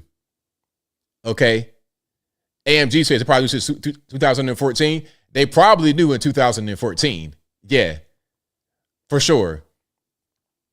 And you know what? Maybe that's why Lloyd Austin had went to go get the treatment and didn't tell anybody, because, well, Joe Biden has cancer. He didn't tell anybody either. So I'm not going to tell anybody. Maybe that's kind of what's going on. Okay, now look, here's James Comey. Beach. Now, we saw the whole 2647 thing, right? So former FBI director James Comey posted a picture of some seashells by the seashore that said 8647. Now, if you don't know, which most of you guys do, the numbers 86 refer to canceling, stopping, ending. So when you say 8647 and it comes from James Comey, a known Trump hater and the former FBI director, you're going to think it's in reference to hurting President Trump. Trump just got shot, literally shot last year. Oh, it was a graze. Okay, well, let someone shoot you in the head and say, I'm going to just graze you. Are you going to agree to that or not? Anyway, he got shot last year. And of course, I played the videos earlier of the guys that are influenced by it. The NPCs talking about 8647. He knew exactly what he was doing. And he got a book coming out, if I'm not mistaken. So what better way to kick off your book tour than to post an inflammatory message on Instagram, have everybody talk about it, and then have that be the backdrop of your late night talk show appearances. Let's watch some of this. What happened? You were walking on the beach and you saw this on the beach? Yeah, my wife and I, Patrice, were walking on the beach and saw those numbers in shells on the beach. And you didn't do this, somebody else did this. Yeah, somebody else did it. We were on a walk preparing for this week, the rollout of my book. Yep. She looked at it and said, why'd someone put their address in the sand? All right. And then we stood at it, trying to figure out what it was. And she'd long been a server in restaurants. And she said, you know what I think it is? Yeah. I think it's a reference to restaurants when you would 86 something in a restaurant. Right, it's off the menu. Yeah. I said, no, I remember when I was a kid, you'd say 86 to get out of a place. This place stinks, let's 86 it. Right. I was a bartender. You would 86 a customer if they were getting drunk. Like, let's 86 them. Let's, like, give them a low-proof alcohol, something like that. Yeah. And so I said, I think it's a clever political message. And she said, you should take a picture of it. I said, sure. And then she said, you should Instagram that. And boom. Now, are y'all believing that story? Do y'all believe that story? Well, I didn't know what the seashells meant. I had no idea. But somehow, I thought it was a political message. I didn't know that it was going to mean that, it was going to be, it's seen as a threat against the president. I had no idea. We just saw the seashells on the seashore conveniently with that message right when a book tour about to happen. And he has posted a seashell before on his Instagram account. The first time was, it said vote Kamala on a singular seashell. It said vote Kamala.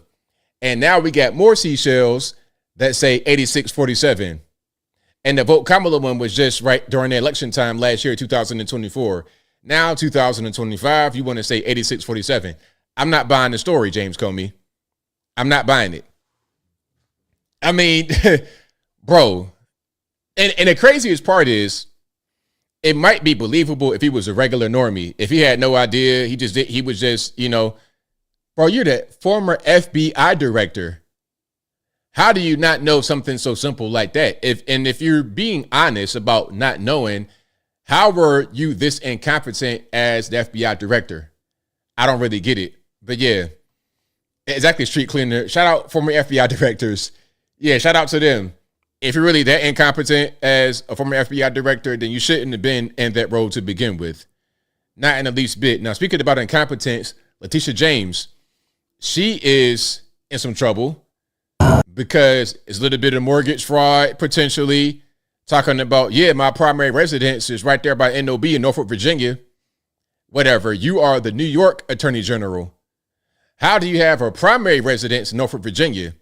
That's some funny stuff going on. Now, she addressed it. Let's watch.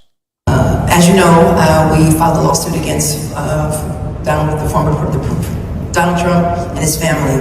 We secured a $454 million judgment against him, which is on appeal.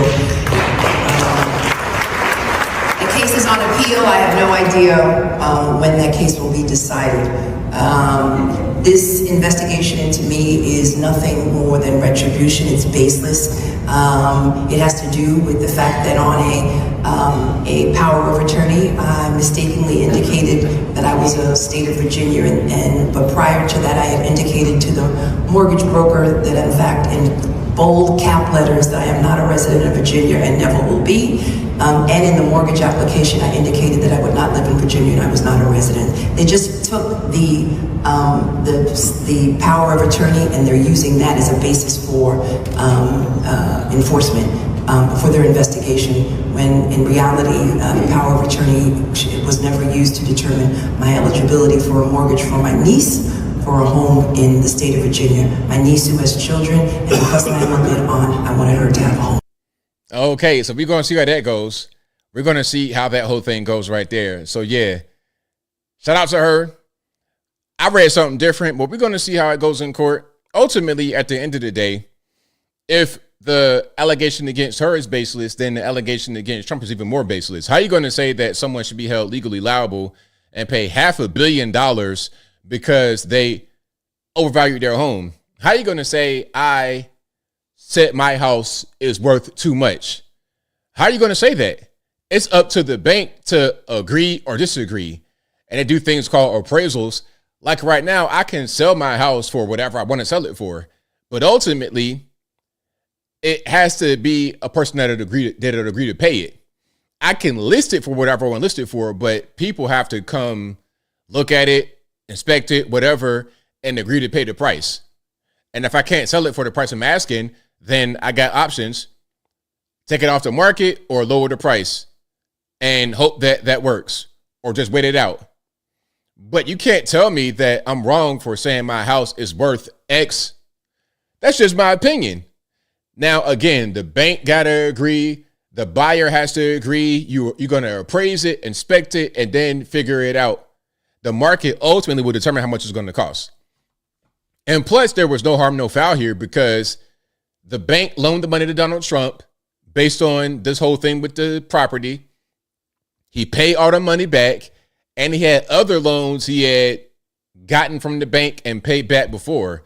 So what are we even talking about? It's a baseless allegation meant to just get in the way of President Trump. Now, Hillary Clinton had a little talk with, what's this lady's name? Margaret Hoover. And she was saying a few interesting things. Talking about don't be a handmaiden for the Republicans. Speaking to women. Now, to the young ladies out there, I'm going to play this and I want to hear from y'all. What do you think about what she said? Let's check it out. What advice do you have for the first female president of the United States? Well, now I think she said, what advice do you have for the first female president? I don't think she was saying that she was the first female president. I hope not, because she got curb stomped not once but twice. But let's watch. first of all, don't be a handmaiden to the patriarchy. Which kind of eliminates every woman on the other side of the aisle, except for very few. Lisa Murkowski. Liz Cheney. Yeah, there's a few. Look, first we have to get there, and it is, obviously so much harder than it should be. If a woman runs who I think would be a good president, as I thought Kamala Harris would be, and as I knew I would be, I will support that woman. Okay, so a handmaiden, like, what does that really mean? What does that actually mean? In this context, what, like the patriarchy? What is the patriarchy? A bunch of these terms we just use and they're not really defined very well. Here's more from that particular talk. I posted the other day this very blatant effort to basically send a message, most exemplified by Vance and Musk and others, that, what we really need from you women are more children. And what that really means is you should go back to doing what you were born to do, which is to produce more children. And they are talking about, cash benefits for the more children you have. This has been tried, by the way, in other countries, and it has not worked. Or medals if you have 6 children. While they're contemplating cutting Medicaid, while they have no interest in paid family leave or funding quality child care, they're cutting Head Start. I mean, you go down the list of all the programs that support child rearing and the care of children and create, some safety net for women who are in the workforce, the formal workforce, as well as, raising children. So this is another performance about. So what do y'all think? Do you think that we shouldn't really focus on trying to have more kids in the nation? Because ultimately, what Democrats want to do, rather than encouraging Americans, or I put it to you this way, they have given up on Americans increasing the birth rate. We're at a 1.66 birth rate in the nation, and that's going to be a lot less than the 2.1 you need for population stability. So on average, if you don't know, as far as the birth rate, on average, every woman in the West, like USA, UK, Australia, etc., there needs to be an average of 2.1 children for each woman to replace the woman and the husband.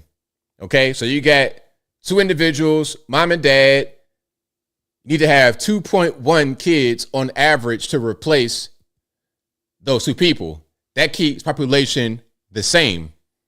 If you're below the 1.66, you're going to have population loss. You can bring in migrants, and they're going to have big families, but they're migrants. Okay, culture, language, all of that is going to be different. Okay, and Americans have been here for a long time. You understand how to run the nation. But the new people, what are they going to do? Is it going to be the same way it was with just Americans, or is it going to be something else? About concerns they allegedly have for family life. But if you had read the Heritage Foundation's Project 2025, despite Trump saying he knew nothing about it, if you had read it, it's all in there. So look, Project 2025 is a big boogeyman. I'm going to stop it right there. Project 2025 is a big boogeyman. They say, well, it's all in the Project 2025. If you read it, well, some of the things in there are pretty basic. I mean, the issue with the low birth rate has been known for a very long time. That's nothing new at all. That is literally nothing new. We all know about that. It's been like that for a long time. Just because it's in Project 2025 does not mean it's a bad thing.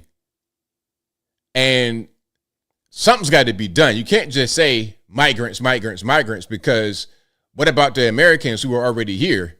It's going to be a problem. It's going to be a big problem, especially when you do what they did in the country during Biden, which was just allow everybody to come in, no vetting, no nothing. And then also, I'm going to say this. They say that not enough Americans are available to do the jobs, but what they're doing a lot of times is flooding the markets with migrants to drive down the cost of labor. So you got people talking about, okay, we want to have better wages, this, that, and the third. Well, how are you going to have that when you bring in the migrants and they're going to bring wages down? They cool with working at Amazon for like $10 an hour. They cool with that. They're going to be 15 deep in one house. So you're going to get a certain level of living that'll be lower than what Americans have experienced over the past few years. You're going to kind of get a lot more poverty among employed people. That'd be the end result of all the migrants. But that's their fix to inflation, is all of that.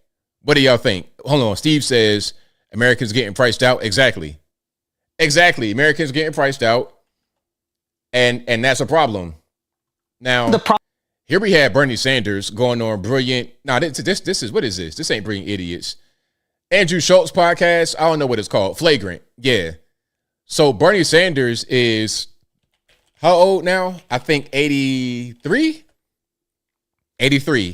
He'll be 84 on September the 8th. He was born in 1941. Again, this is Bernie at 83 years old. He'll be 84 in September. Can you imagine this guy running for president? They're talking about it. They're talking about it could be him at AOC. So look, you're 83 years old right now. You're 84 in September 2025. 2026, you're going to be 85. 2027, you're going to be 86. 2028, you're going to be 87 years old. 87 years old, out of this world. problem I think a lot of voters had is like they didn't even know if it was her. We didn't even know if Biden was president. We didn't even know if these were her talking points. And we felt that over the last 4 elections, Democrats, we felt that we didn't have a say on who could be president. We talk a lot about the Republicans being autocrats and oligarchs and taking over democracy, but from the Democrat perspective, and I'm a lifelong Democrat, I felt like the Democratic Party completely removed the democratic process from its constituents. They did. I mean, we've been saying that for a long time, like the whole thing with the primary. It's like, okay, the primary was Joe Biden. It wasn't Kamala Harris. Oh, she was on the ticket. That's not even how primaries work, but it doesn't even matter. At the end of the day, President Joe Biden, that's who they voted for in the primary. After all the primaries were done, they said, nah, it ain't going to be Joe. We're going to give you Kamala. Joe won't be there at all. Kamala Harris. Well, I didn't really vote for that. Oh, well, what you going to do about it? And I think they need to have some accountability of that. No argument here. I donated for you. I mean, I wanted you to, like, 2016, I was like, this is going to happen. This guy's going to do it. And it felt like they stole it from me. And I'll be honest, it broke my heart when you supported him. Look, but you have, in the world that I live in, you got a choice. And the choice was, Bernie, okay, they're going to rob me, take it from me, but hey, I'm going to get a big bag of money on the end of it. I'm going to get a big bag of money, so it's fine. I'm not worried about it. And I mean, a lot of people, including my wife, agree with you. But, you know, you're down to a choice. Is it going to be Hillary Clinton or is it going to be Donald Trump? Not a great choice. But it ended up being him anyway, so why don't we burn it down? Well, because it's easy to say burning it down means that children are not going to have, you know, food to eat, that the schools will deteriorate, people will not have health care. I got it. And I'm an elected official. I got to represent the people. That's fair. And I can't turn my back on. But then could we not also say if ostensibly there hasn't been a fair primary for the Democrats since 2008, are they not also a threat to democracy? Yes. We often hear. Fair enough. That is, yeah, I'm not going to argue with that point. All right, so there we go. Again, that is Bernie Sanders on, what's this, Flagrant podcast with Andrew Schultz. Yeah, they kind of dress funny. We got man buns, all that kind of, these supposed to be like real young guys. So shout out to the young guys dressing real pretty with the, you know what I mean, the Freddie Mercury outfits and all that kind of good stuff. How old is he anyway? How old is Andrew Schultz? He ain't that young. He is 41. Bro, older than me. Anyway, shout out to him. If you like what you're hearing so far, please give the video a thumbs up. Like the video, share the video, do all that good stuff. That'll help me out tremendously. All right, I got to show a little bit of Marco Rubio. I like Marco a lot. I got to show a little bit of him when he was talking to Senator Van Hollen. Remember Van Hollen? Hold on. Remember Van Hollen with Kilmar Abrego Garcia? Hold on. Remember the eyes? My. We got to show this one more time. Hold on. Like, I was like, bro, what is really going on here? What is really, really going on here? Hold on. Now, remember this? Oh, they're going to foreign torture chambers. Torture? Where the torture at? Where the torture at? I don't really get it. Look at this. Look at the gaze though. I mean, you could just play some sappy music right there. It'd be a whole love song. Again, this is Senator Van Hollen from, what was that, Maryland? With the Maryland dad, Kilmar Abrego Garcia, in the foreign penitentiary out there in El Salvador. All righty. Let's go ahead and watch Marco destroy this guy for a little while. Not the entire thing, for a little while. Let's watch Marco Rubio destroy that guy. Mr. Chairman? You may. I didn't ask. Senator, please let the Secretary have I'd be happy to, but then I can respond to his. Hold on, before we get into it, Humongous Shift says, ABL, your name was mentioned on Timcast tonight. I expect a call. Oh, that's good. Shout out to Timcast. So what was the context of my name being mentioned? I want to hear it. But anyway, let's get to Marco right quick. Mr. Chairman? You may. I didn't ask. Senator, please let the Secretary have I'd be happy to, but then I can respond to his. Your time's up, Senator, and willfully used, I might add. Your remarks do not represent the view of this committee. Well, Mr. Secretary, Chairman, please. Well, I'd like to. I can't respond to everything he said because much of these are untrue, but I'll go through a few. First of all, I'm actually very proud of the work we've done with USAID. For example, I don't regret cutting $10 million for male circumcisions in Mozambique. I don't know how that makes us stronger and more prosperous as a nation. I don't regret psychosocial support services. I raised Sudan, Mr. Secretary. Can I respond, Senator, I'd ask you to suspend. You had 7 straight minutes of I chose to railing on- use my time that way, Mr. Chairman. That's my right to Please use my suspend time that way. Secretary Rubio. Well, I can go on. I mean, there's other things here. We spent $227,000 for Big Cat's YouTube channel from USAID. We spent 14. Hey, we spending money on YouTube channels from government money. Listen, I'm gonna tell you right here, right now. I have never received $1 from the federales for my channel or anything else like that. Okay, I've not gotten any kind of checks. All I ever got was a stimmy, like everybody else. $14 million for social cohesion in Mali, whatever the hell that means. So I can go on and on. I got the list here, and there's more. I didn't even bring the whole list. In the case of El Salvador, absolutely. Absolutely. We deported gang members, including the one you had a margarita with. And that guy is a human trafficker, and that guy is a gangbanger, and the evidence is going to be clear. In the days to come, you're going to see who you went to defend. Senator, I'm sorry, please, Mr. Chairman. Secretary Rubio has the floor. Mr. Chairman, he can't make unsubstantiated Senator, comments like that. Secretary Rubio has the floor. You've had Secretary your time. Rubio should take that testimony to the federal court of the United States. He's mad. He's mad. He is so upset. Hey, bro, you about to turn fire truck red, man. You better just relax. You're going to be matching my T-shirt real soon. Hasn't done it under oath. Here's another point, okay?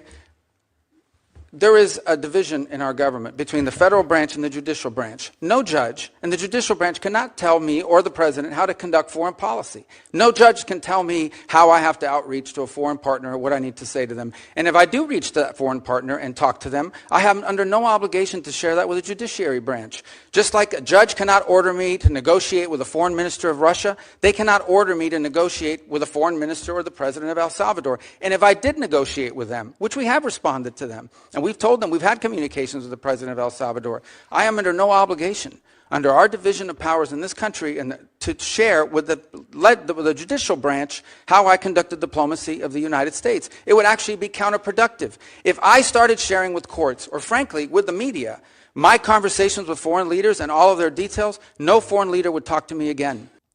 Boom. Hey, Marco, you're my man. Hold on.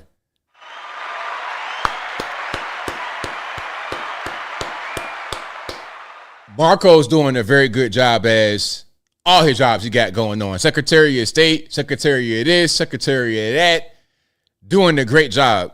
And Van Hollen, how dare you even show your face anymore on DC, talking about, oh, bro, you were gazing all in that man's eyes, having margaritas. And the craziest part is that you are a Maryland senator completely ignoring your constituents. Rachel Morin, Patty Morin, you don't care about them. The mother of the woman who was brutally killed by an illegal alien in Maryland. Rather than tending to her and people like her in your own state, you want to go to El Salvador to retrieve a gang member, human trafficker, wife beater. It's the craziest thing I've seen in quite a long time. And you're doubling and tripling down on it. You might as well just kind of back away from that and not speak about it. Just back away from it. Don't speak about it. Okay, I got one more piece from that particular clip I wanted to show. Okay, let's watch. And I have to tell you directly and personally that I regret voting for you for Secretary of State. I yield back. May I respond? You may sit. Well, first of all, your regret for voting for me confirms I'm doing a good job based on what I know. Well, that's about just your a record flippant and what you statement, stand Mr. for. Secretary. Can I respond, Mr. Chairman? You Mr. may. Chairman? I didn't ask. Senator, question. please let the Secretary have I'd be the floor. happy to, but then I can respond to his. Your time's up, Senator, and willfully used, I might add. Well, Man, Van Hollen, bro, just stop, man. Just stop. For real, man, really, if I was Van Hollen, I would go ahead and just resign right now. Or I wouldn't run no more because this, how do you get beyond this? Those pictures, man, I've never seen anything quite like it in politics. You were gazing in his eyes, bro. Was it a date or what? I've never seen it. I've never seen such a thing in all my days of living on God's green earth. I've never seen that. But anyway, shout out to him. Shout out to him. Now we got LaMonica McIver.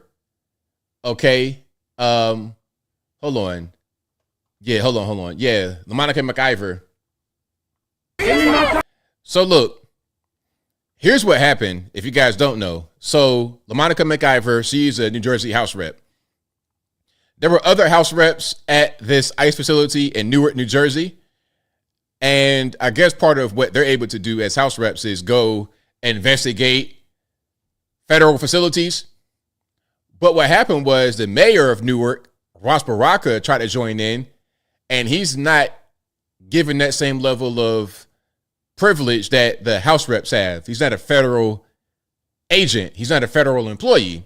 As a mayor, you're a state guy. You're not able just to go into a federal joint and just mosey around.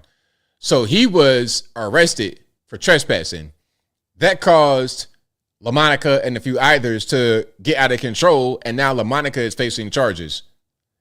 You can see her right there in the red jacket. I'm going to turn the sound down.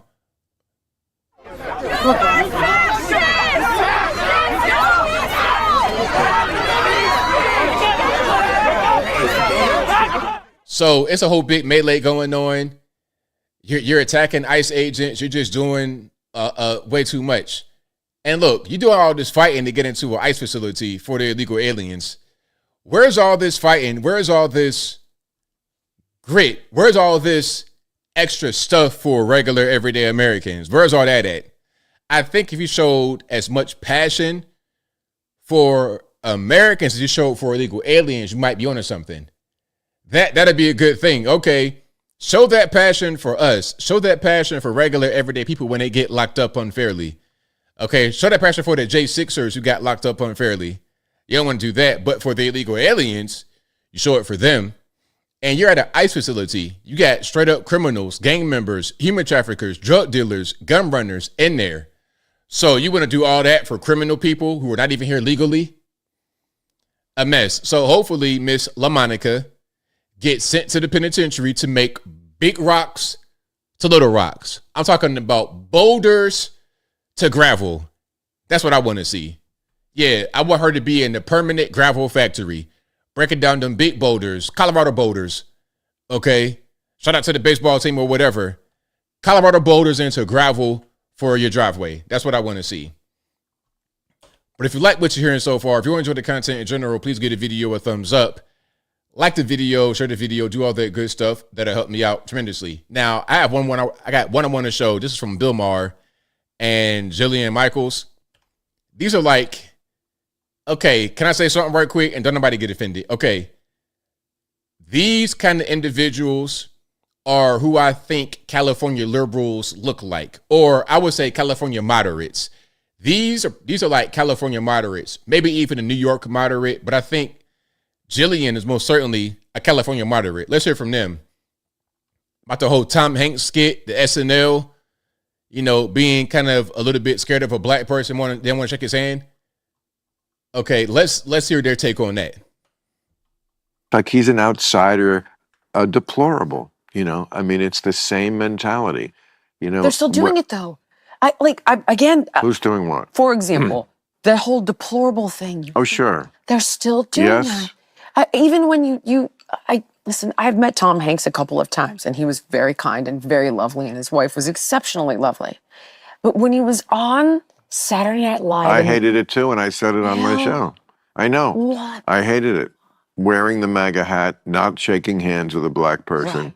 And that's when I thought, you people don't know MAGA people. Nope. I mean, they have their issues, and I certainly have my issues with them, but they're general. I mean, of course, there's some racists everywhere who are that bad, but generally, all the MAGA people I know have no problem shaking hands with the black person. You're just hysterical, and you're not helping. And nope, I agree. Not at all. That was deplorable squared. Not helping. Nope. I mean, look, the whole thing about racism. I mean, you're gonna have racist people all over the planet for a variety of reasons. That doesn't mean that's going to be the majority of people. And if you're looking for more racists in a political party in the USA, look no further than the left. Go on the Democratic side of the aisle, you're going to get all kinds of racism. I'm not saying it's a majority, but if you're going to compare Republican and Democrat as far as the racist amount of people in it, the racism in it, you're going to find a lot more of that on the left, and it's not close. It's not close at all. And I don't get it. Yeah. This is the part where I'm like, is this Titanic? You're just, but mostly what I hate is, it's what I call a zombie lie. Don't lie to me. It's a lie that MAGA people won't shake hands with. I get it. It's part of a skit and it's an exaggeration and that's comedy. It's a little too delicate a subject to just make, to go there for that one. So, you know, look, we all in comedy step over the line sometimes or do one that they want to take back. I doubt if they want to take that one back. I think they probably think it's great. But I'm telling you, as a liberal, I don't like it. Again, because lying offends me. I'm a comedian. When the premise isn't real, the joke is not going to work. All right, there we go. That's Bill Maher and who's that? Jillian Michaels. So California liberals having to talk about racism and stuff like that. Yeah, and also here's something else. California, oh my goodness. Like, I couldn't do it. California, nah. It's just not a place that I really want to be. Not for too long. I go visit some places, maybe some of the more nice places, but as a regular person, I don't think California is a good place to be for a regular person. If you're like super ambitious, you got a lot of money, whatever it is, it probably a lot better for you. If you don't mind living like kind of rough in some of the more rural areas, it's cool. But LA, regular guy, San Francisco, I'm cool. I am cool on that. All right. But yeah, shout out to the California liberals. Yes, MAGA, very welcoming. Y'all know, if you ever been to a Trump rally, you know how welcoming it is. I've been to a few Trump rallies, and it's always super nice. I mean, everybody is just nice, nice, nice. It don't matter what color, age, everybody is nice because you guys are there on a common purpose. You guys want what's best for the country. You guys appreciate the president. So you're on the same page already. So what's the point in having any kind of negativity? If there's any negativity, it'd come from protesters. But even the protesters are not met with, they're not met with hostility. If you're a protester, I've seen them at Trump rallies before, like near a Trump rally. I pretty much ignore them. And then also, here's something else. A lot of your protesters get paid to protest.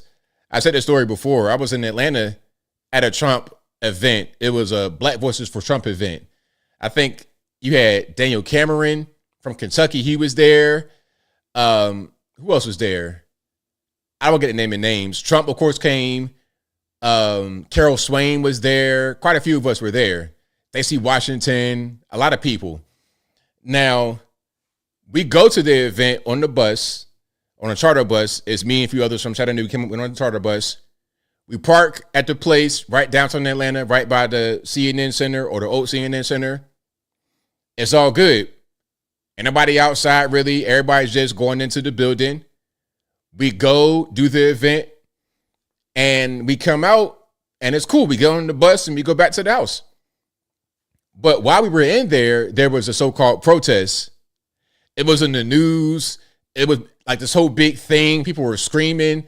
I didn't see a soul from the point where we went in to the point where we left. During the time we were there, they were outside.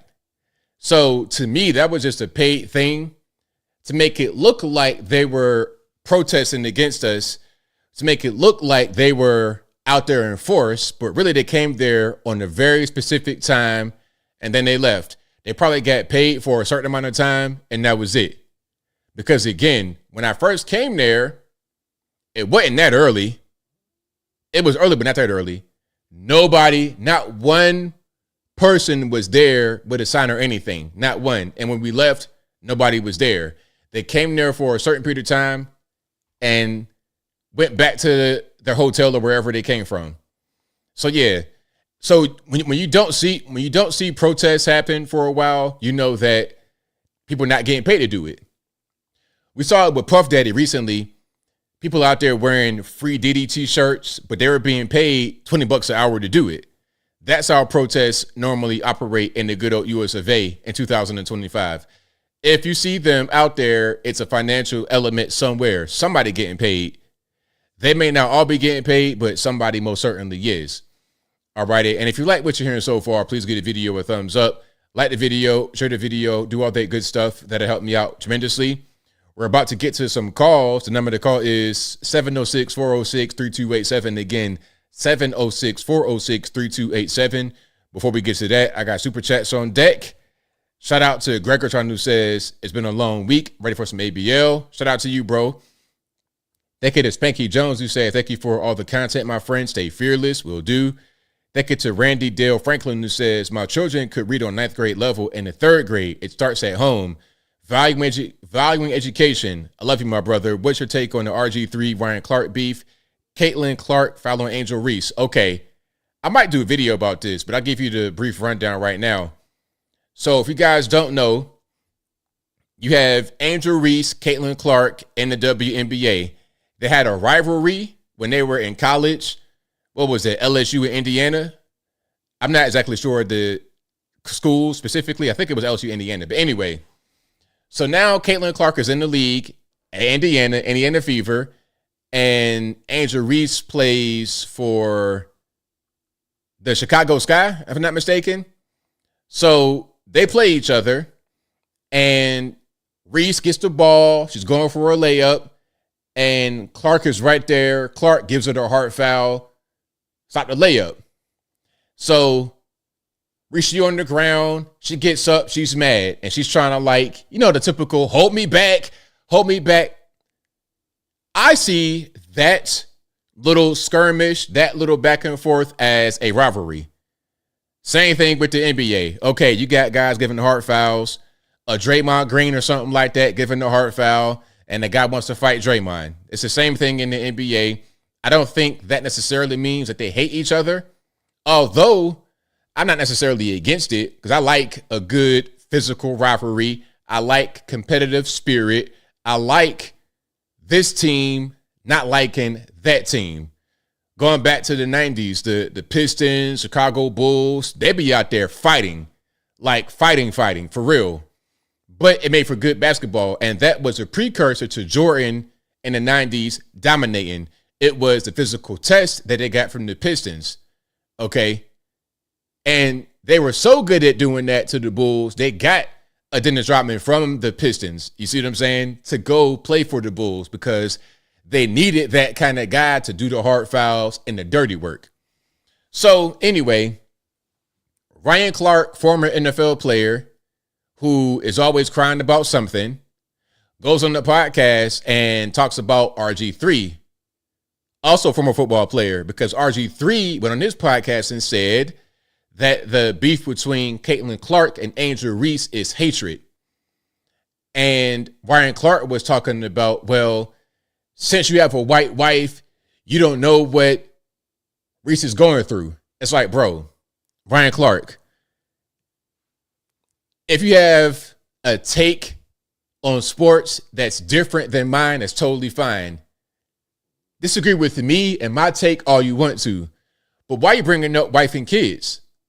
Oh, ABL, well, she was in the video, so what? I don't care if RG3 performed a rap song with his wife and she was singing the hook and spitting the verse and twerking in the video. I don't care. You don't mention the wife and the kids. That's an unwritten rule among men that you don't violate, especially in sports. If you ever played sports, football, basketball, bringing up girlfriends and wives, all of that, you don't do it. To the point where if you come to an open shoot around at a, you know, if you come to a YMCA, something like that, LA Fitness, any kind of place where you play basketball competitively a little bit as an amateur, don't bring your girl unless you're LeBron James. Because I've seen that before. Back when I was real young, a guy brought his girl to watch him play basketball. Look, I'm out there shooting threes. I'm out there trying to dunk, all of that. And whenever I hit a shot, I'm looking dead at your girl like this. That's natural. But the point is, don't talk about wife and kids when the problem is with me. So that created a whole big thing. I'm going to just show some videos about that in a separate video and talk about it. But ultimately, I think Ryan Clark was wrong for bringing up RG3's wife and kids. And the funny part is, Ryan Clark was talking about RG3's wife being white, and that's why he doesn't understand Angel Reese and what she's going through. But Ryan Clark, you, my friend, have a white baby mama. You sure do. You have a white baby mama. At least RG3 got married and had kids with his white wife. You got a white baby mama. So, hey, those in glass houses should not throw stones. Those in glass houses should not throw stones. But anyway, I digress. Shout out to, I ain't gonna say your name, who says, does this book come out if Kamala won? It does not. Speaking about Jake Tapper, book about President Biden's decline. Thank you to Evergreen 101 who says, great show, ABL. Contact Tim Musk, Tim Kask, Lisa, I think. Hey, whenever they're ready, I'm ready. Michael Critchlow says, Vance Rubio 2028. Oh, also, you guys were saying that they mentioned me earlier on Timcast. What did they say? I might have missed that in the chat earlier. Thank you to Cardinal Flanagan who says, Van Hollen plus, I'm not sure what that is, Boy Forever. Speaking about Aurelio Garcia. And he also says, did you hear about LaMonica, a superhero coming out? Nah, I didn't hear nothing about that. But shout out to you, bro. Thank you for the super chats. All right, time to get to the calls. The number to call, 706-406-3287. Again, 706-406-3287 is the number to call. And let's get rocking and rolling here. Let me turn that on and we're good to go. When's my book dropping? It's a good question.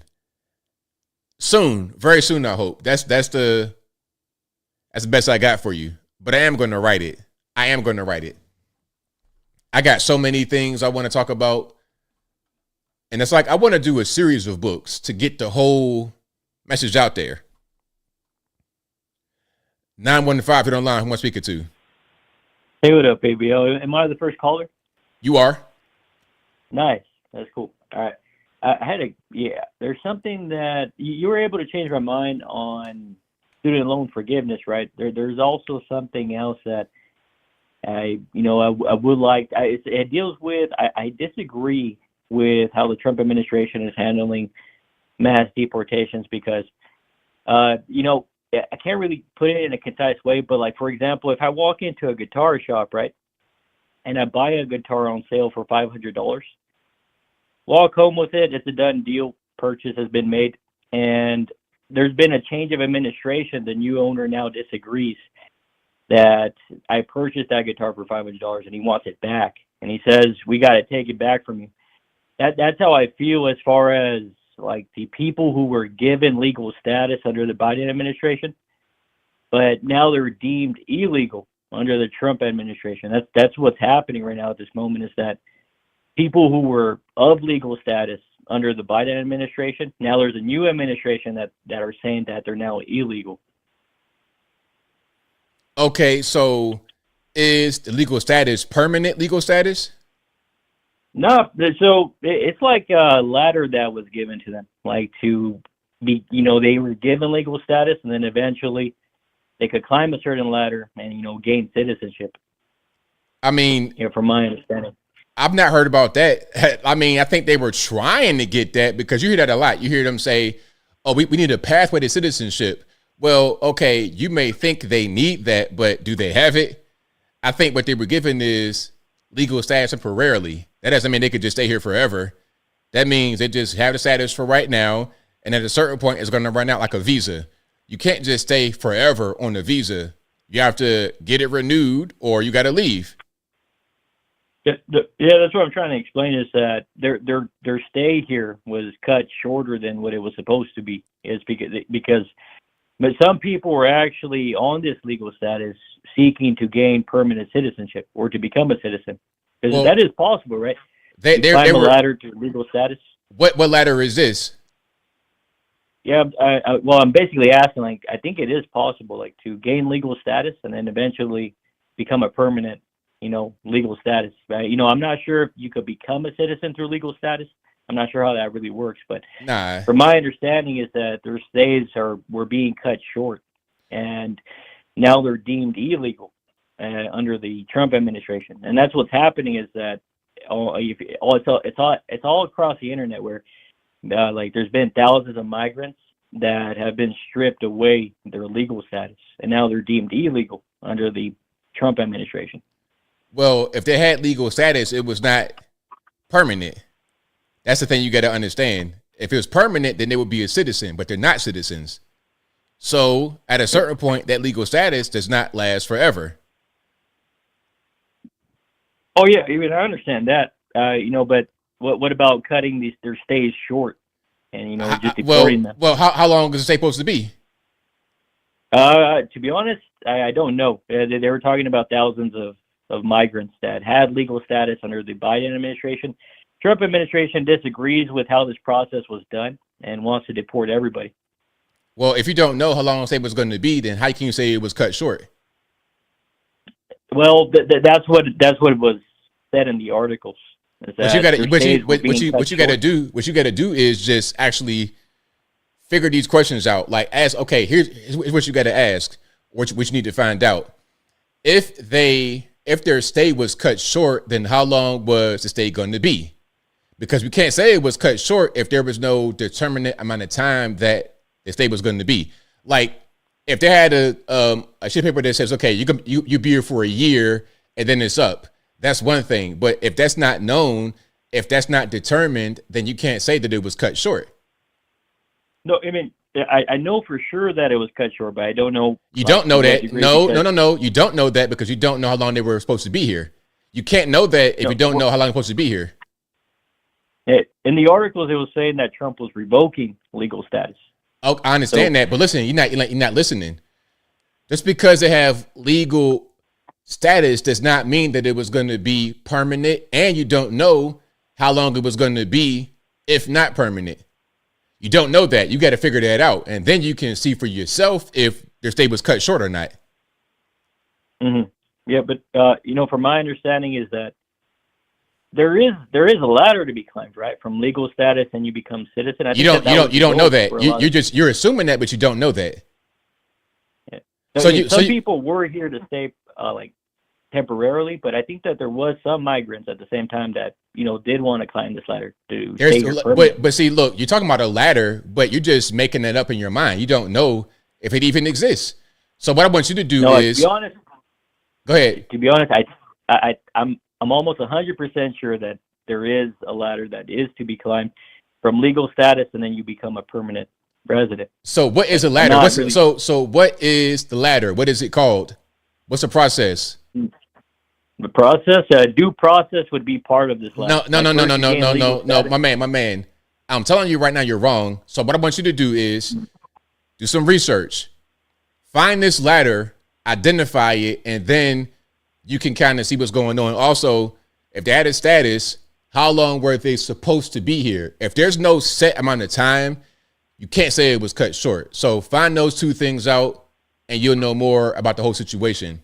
All right? Okay. Yeah, I mean, can I give an example just real quick before I take off? Go ahead quickly. All right. Let's say like somebody's here on legal status because they're seeking asylum in the United States, right?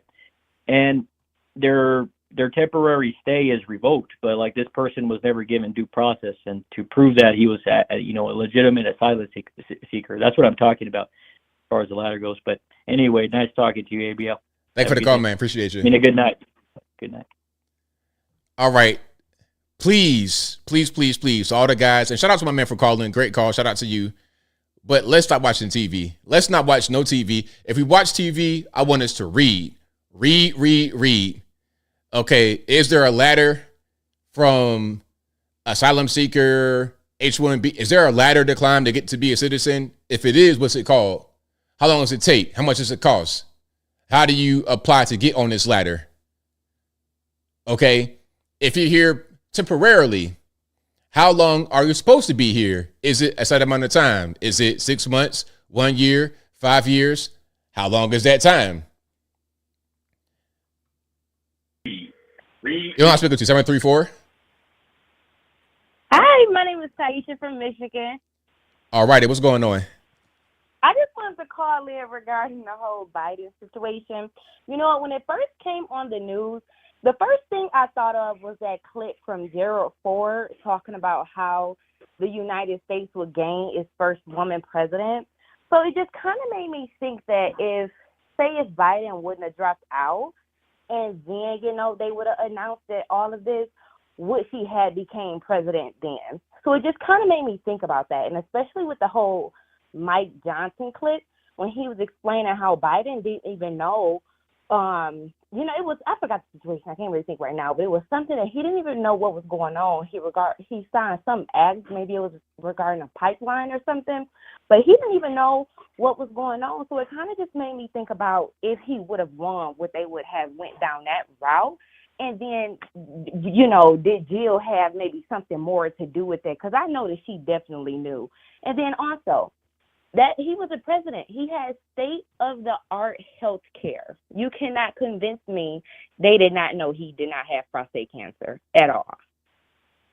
Yeah, I'm on the same page with you. It's like if you're the president, you're gonna have the best of the best in the whole world looking after you, especially him being that old. They know he's fragile, so they got to take extra special care of him. They're giving him certain nap times. They probably got a meal plan. They got all of that to keep him afloat. So they couldn't have missed the whole prostate cancer thing. I'm not buying that for a second. Not at all, because you have a physical every year. I know he was having physicals twice a year. They was running that blood. So, yeah, I definitely, you know that it was definitely something going on with that. And then regarding the last caller, I think that he had to realize it was a lot of people that came here across the border that didn't even go through any process, not even the apps that we had. So he needs to think about all of those people. And like you said, if you had legal status, you could have just had legal status for 2 years and that was up. And everything that Biden, that whole administration had going on was just shady. So he just got to think about that too. But that was my only comment, and have a good night. Thank you for the call. Appreciate you. All righty. Bye. All right. Shout out to Aisha for the call. Great call. Let's go to 859. Your line speaker to. Hey, ABL, how's it going? It's all good, man. What's happening? All right. I just listened to your show, doing some door dashing. Grabbed me some coffee, and I was listening up. And this is the one thing I don't get, and this comes from me to you, and I'm more liberal compared to you. I'm more libertarian. And, you know, I'm not pro or anti open borders or closed borders. I'm kind of like, if you had the market would fix the problem, that's my position on it. But the one thing I don't get from the liberals, they automatically assume it's fascist if you're pro-borders and completely ignoring every other country that has immigration, you know, borders already. So every time I argue with them, it's okay, Trump's fascist because he wants borders. Okay, then, explain to me why does Mexico have a border? Explain to me when all these countries that have a border. You know, and I looked up this research to a T. Fascism, it comes from the ideology of neo-fascism, and it comes from ethnic nationalism. I never hear in modern-day politics anybody talk about ethno-nationalism. Are these people are insane? That's my question. Or they don't do any research. Well, really what they're doing is just lying because they want you to just buy into that. They want you to be scared. They scare a lot of these people that watch MSNBC all the time. I was playing the clip earlier, them talking about 86, 40. They're trying to scare that crowd into believing that it's fascism. And the reason why is because the word sounds scary. If you ask the majority of those who think that it's fascism, what fascism is, they won't have any answer for you. It's all a scare tactic. It is. It especially is. It's just word talk. I get annoyed by conservatives saying everything's communist, but at the same time, I get annoyed by liberals for saying everything's fascist. And it's kind of like a mind word game just to scare other people into like the extremes to the other extreme. Clearly not even knowing or the knowledge of about that philosophy. Any way of that philosophy ever working in the United States will never, ever happen. Never, ever happen. You're talking about a total 186 on a philosophy that everybody has to be one way or another on one form or the other, and that would not work because you have a Congress that would be like, yeah, no. That wouldn't work at all. And I think it's kind of crazy and ridiculous that some of these liberals, we're open borders, but you disagree with them, you're fascist. They never understand. It's like, what does have to, my question is, what does have to do about fascism? If every other country in world history always had border patrols, border restrictions, border laws, that's always been a thing. You look through history, even the Roman Empire and even the Genghis Khan had borders. The Great Wall of China was a border between from China and Mongolian, and it was for protection because they always had beef with each other. Right, of course. I mean, so the whole idea of borders is nothing new. All nations have it. All nations protect it. The Democrats just want to say that it's somehow racist to do that because they have their own ulterior motive. They want to just flood the nation with migrants because they want that cheap slave labor. That's all. Part of it, in order they can just destabilize the country, that could be a theory, and then they take over. Yeah, that too. And I think like a lot of the CIA and FBI has been accused of trying to destabilize countries and the governments by doing that. So that's my question: is who are these politicians trying to write these laws for? Who they're lobbying for? So that's my question, man. Who they're trying to brainwash people thinking that borders are inherently fascist, which really don't really know what fascism is. If that's the case, our leaders would be like, "Hey, we just only want white people." I never heard of a modern day politician ever saying that. Right. Same. Yeah. So, hey, thank you very much for taking my call, ABL.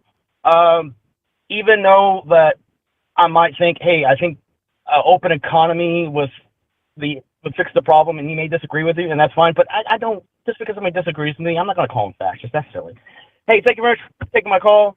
Luciferian Libertarian. Also, I want to give a shout out to my son, Jensen. He graduated his first grade. Love him. I give a shout out to Mary, my wife, my wife's sister, and Gary, and my wife, Sarah. I love you guys, and I hope you guys are listening, and best of luck to y'all. Thanks for the call, man. Definitely appreciate you. You too, Bill. All righty. Shout out to my man for the call. Most certainly appreciate him. Let's go to 860. You're the line. Who am I speaking to? Anthony, raise your Xbox. How you doing, brother? I'm doing well, man. How about yourself? Just trying to make it through another crazy day. You know, a really insane world, huh? Absolutely. Oh my God. That one caller was a little off on not the last one, but a couple of callers ago. No. Now, Joe Biden's got his cancer down to the bone. They knew about this before he ran, and he even said it by accident. You know, and I've said for the past 4 years that Joe Biden's an empty suit. He's a throwaway. He's a placeholder in the annals of history for the great presidents to have done things. What do you think about that, Anthony? Right on. He's definitely somebody that is forgettable. I'm gonna act like it didn't happen. Like the whole 2020, 2024, it didn't really happen. Oh no, it happened because I made a video on YouTube about the stolen election of Trump's, and I was fired from my job at Pratt & Whitney in Connecticut. I lived here for since 2007. I made that video on Sunday afternoon. I was called by HR because Raytheon had just bought Pratt & Whitney with Lloyd Austin. Who was Lloyd Austin? Secretary of Defense. Yeah. That Sunday, I'm sitting, November 15th, 2020, sitting at home, just chilling, playing Xbox, whatever, playing, just get a call from HR. I'm fired because somebody has a feeling that I'm going to come to work and do a mass shooting at work. I haven't owned a gun since 1987. I didn't move to Connecticut from Florida until 2007. I worked my ass off with a 13-year stellar work record as a jet engine mechanic for Pratt & Whitney. I went to Russia twice for Pratt & Whitney in 2017, all during that Russia collusion bullshit. Hold on. Wait. Come on now. You know you can't do that on the show. Oh, I'm sorry, Anthony. I'm getting very triggered. I'm sorry. Yeah, I'm just gonna let go with that. You know, I'm just sick of the lies. We need some real justice. This putting a hit out on Comey, putting a hit out on the internet against President Trump. He was the director of the FBI. Who's to say he doesn't have sleeper cells in there right now that are planning to take out the president? Because the only time they tried to assassinate Trump was when he was on live TV, Anthony, so they can make a statement to the American people. But the American people are making a statement. We stand behind you, Mr. 47, and they're going to have to 86 all of us. God bless you, ABL, and God bless America. I'll leave you with that, brother. You take care. Good night. Thanks for the call. Appreciate it. All righty. Shout out to my man for the call. And I know you're getting worked up, but we know what we got to do. Let's go to 615 on the line. Who am I speaking to? What's going on, man? It's Boomhauer, man. How you doing? It's all good, man. What's going on? Man, shout out to F&A Ranger Xbox, though. It's all good. Hey, what about your boy Marco Rubio, man? He's out here. Did we just witness a murder on what you just played? Like, Marco just straight up bodied dude on video. And I don't know, was it Van Jones, Van Lathan, Van Iver, or Van down by the river? We don't know who it is. It's Van something. But he straight up killed dude. And your boy he had a freaking dude. He had the margaritas, and he had them in the wine glasses, bro. Like, he was on a straight up mandate with dude. Like, they were on a straight up mandate. And I was tripping on the wine glasses and the margaritas and like, dude, are y'all finna get married? Like, what's going on, man? So I think Marco Rubio is either trying to run for vice president in 2028 or something, dude. But he's doing a really, really good job, dude. Seriously, like, I feel like Marco Rubio is the most strongest dude we got right now. How do you feel about that? What do you think about it? I agree with you. I like Marco Rubio a lot. He's definitely improved over the years. And every time I see him, he's killing it. He's not apologizing, missing no words. He's just saying what needs to be said when it needs to be said. So I love him. Yep, dude. He has straight up came a long way from the little Marco comments. Yeah. And you know Trump, man. Trump be tearing his hind parts up, but he has came a long way. I'm tripping, man. I'm when I see everything he does, man, I'm like, dang, dude, is he trying to? Is this our 2028 right here? Like, I mean, I'm down with it, man. If he wants to be vice president, hey, I don't know if he can make it as president over J.D. Vance, because I think J.D. Vance got that charisma, and he's got the mouth behind it too, kind of like a junior Trump type deal, you know what I mean? But shoot, man, Marco is out here, dude. He's doing it, man. He's strong, man. He ain't letting them push him over, and everybody else is just being pushed over. You know what I mean? Mm-hmm. And I want to go and throw this out there real quick. James Comey, stop playing, dude. Stop playing. Ain't nobody. I'm going to tell you a story real quick. I will make this fast as I possibly can because I know you got more callers. You're trying to end the show or whatnot. But I remember I told you that we just went this summer and we went to the Trump Resort in Miami. Me and my friends did. So anyway, me and my homeboy were walking down the beach. He had his, the Elon Musk Make America Great Again hat that's black with the gold writing on it. Yeah. He was wearing that hat, and we were walking down the beach. We almost walked for real. We walked for like an hour and a half. We're just talking about, man, what we're going to do with our lives, what we're going to create, man, how we're going to retire one day. Man, we wound up walking for an hour and a half. We almost walked from if you GPS that, you can see how long that. We almost walked to South Beach from the Trump resort in like an hour and a half just walking.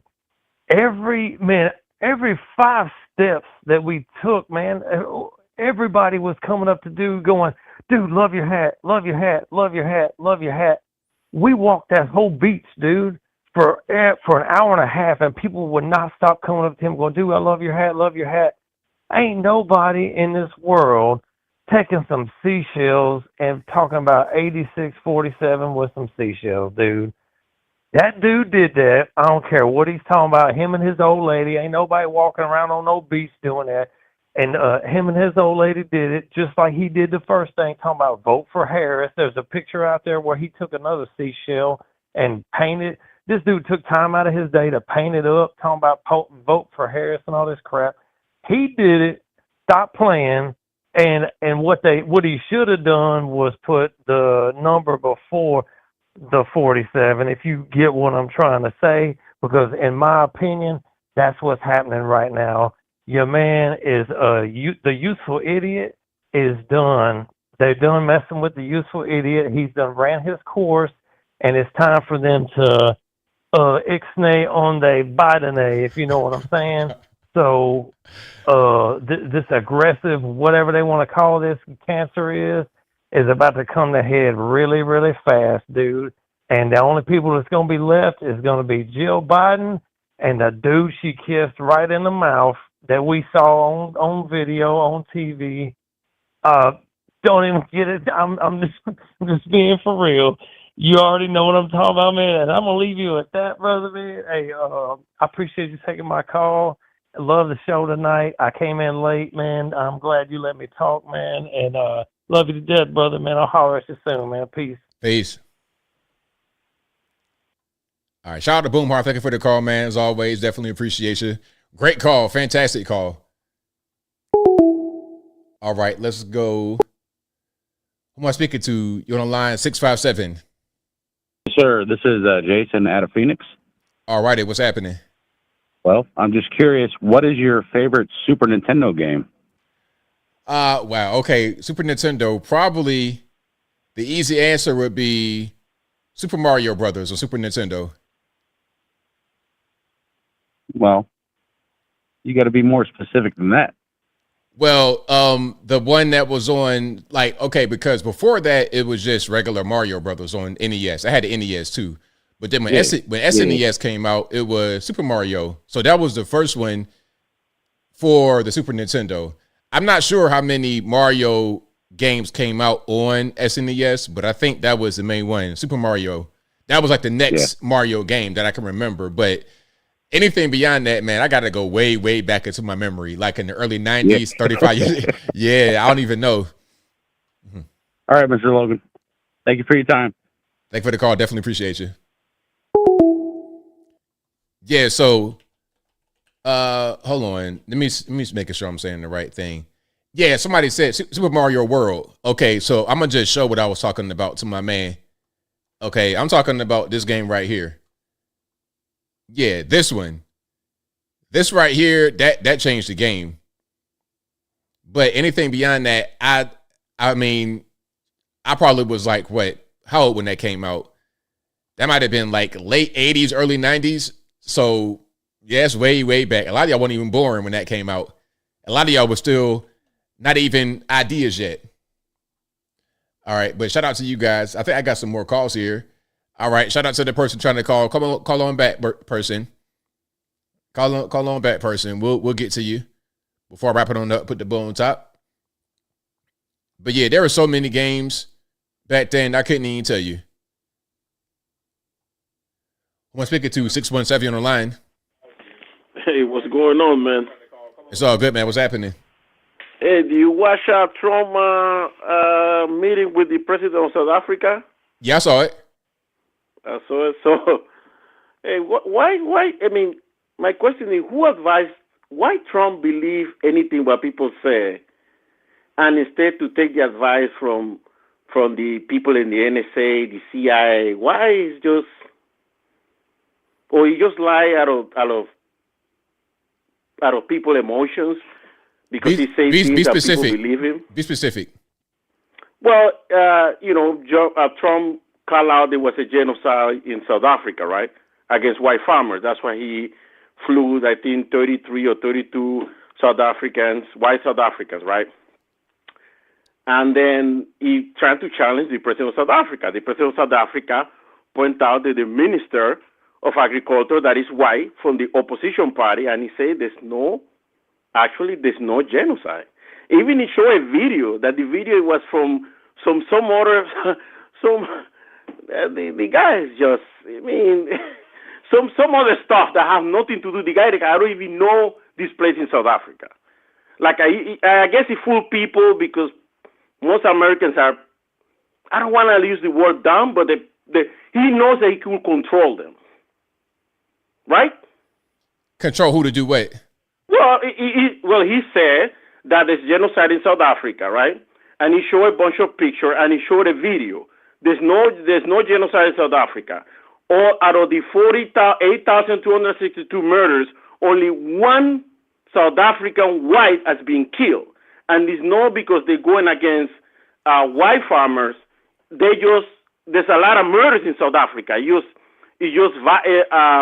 Robberies, theft, kidnapping is going out of style.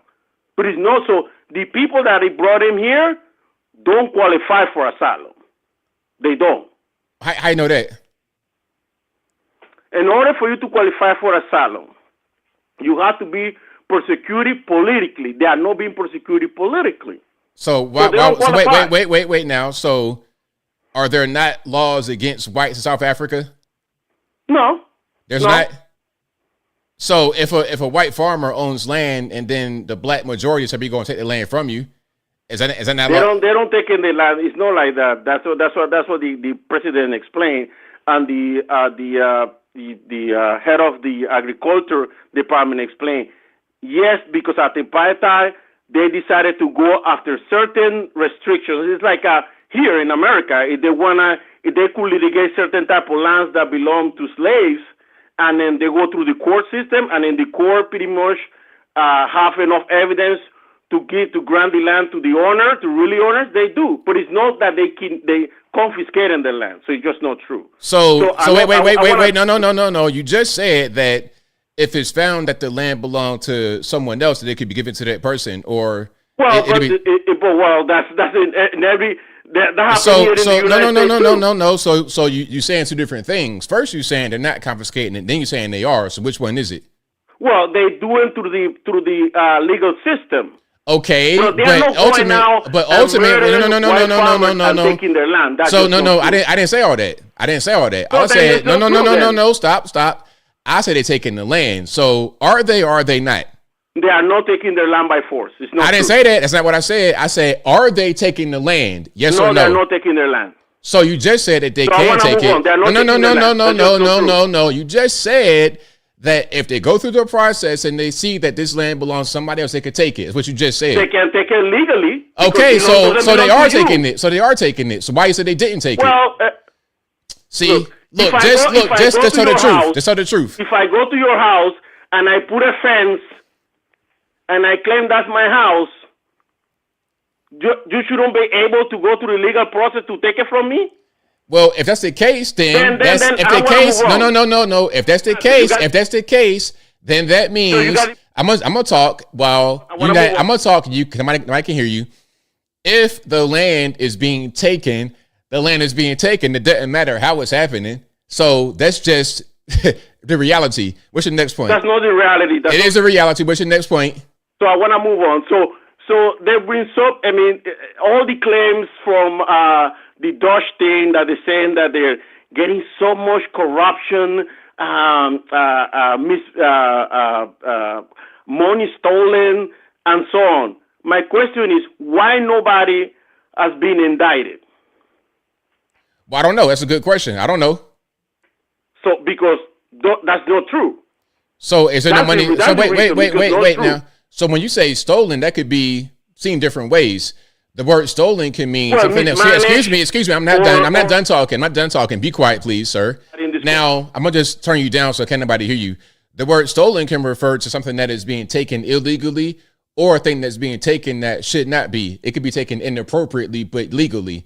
So stolen is not always in reference to a crime. However, I think to the average taxpayer, when we're spending millions of dollars on transgender operas and things like this, I think that we would not want that to be spent on that.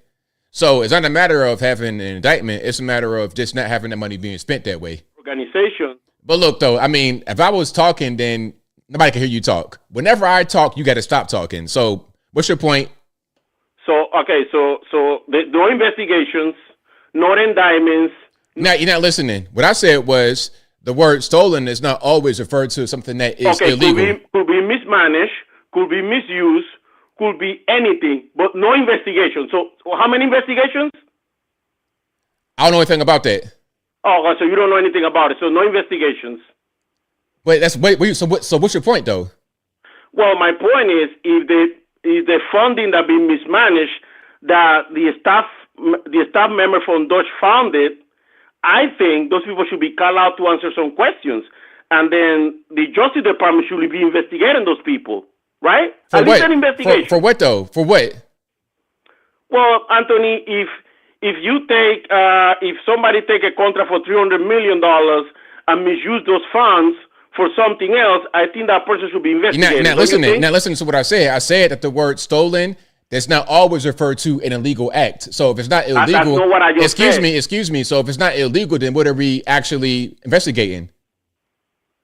I didn't say. Oh, so then nothing was illegal then? No. I said that the word stolen does not always refer to an illegal act.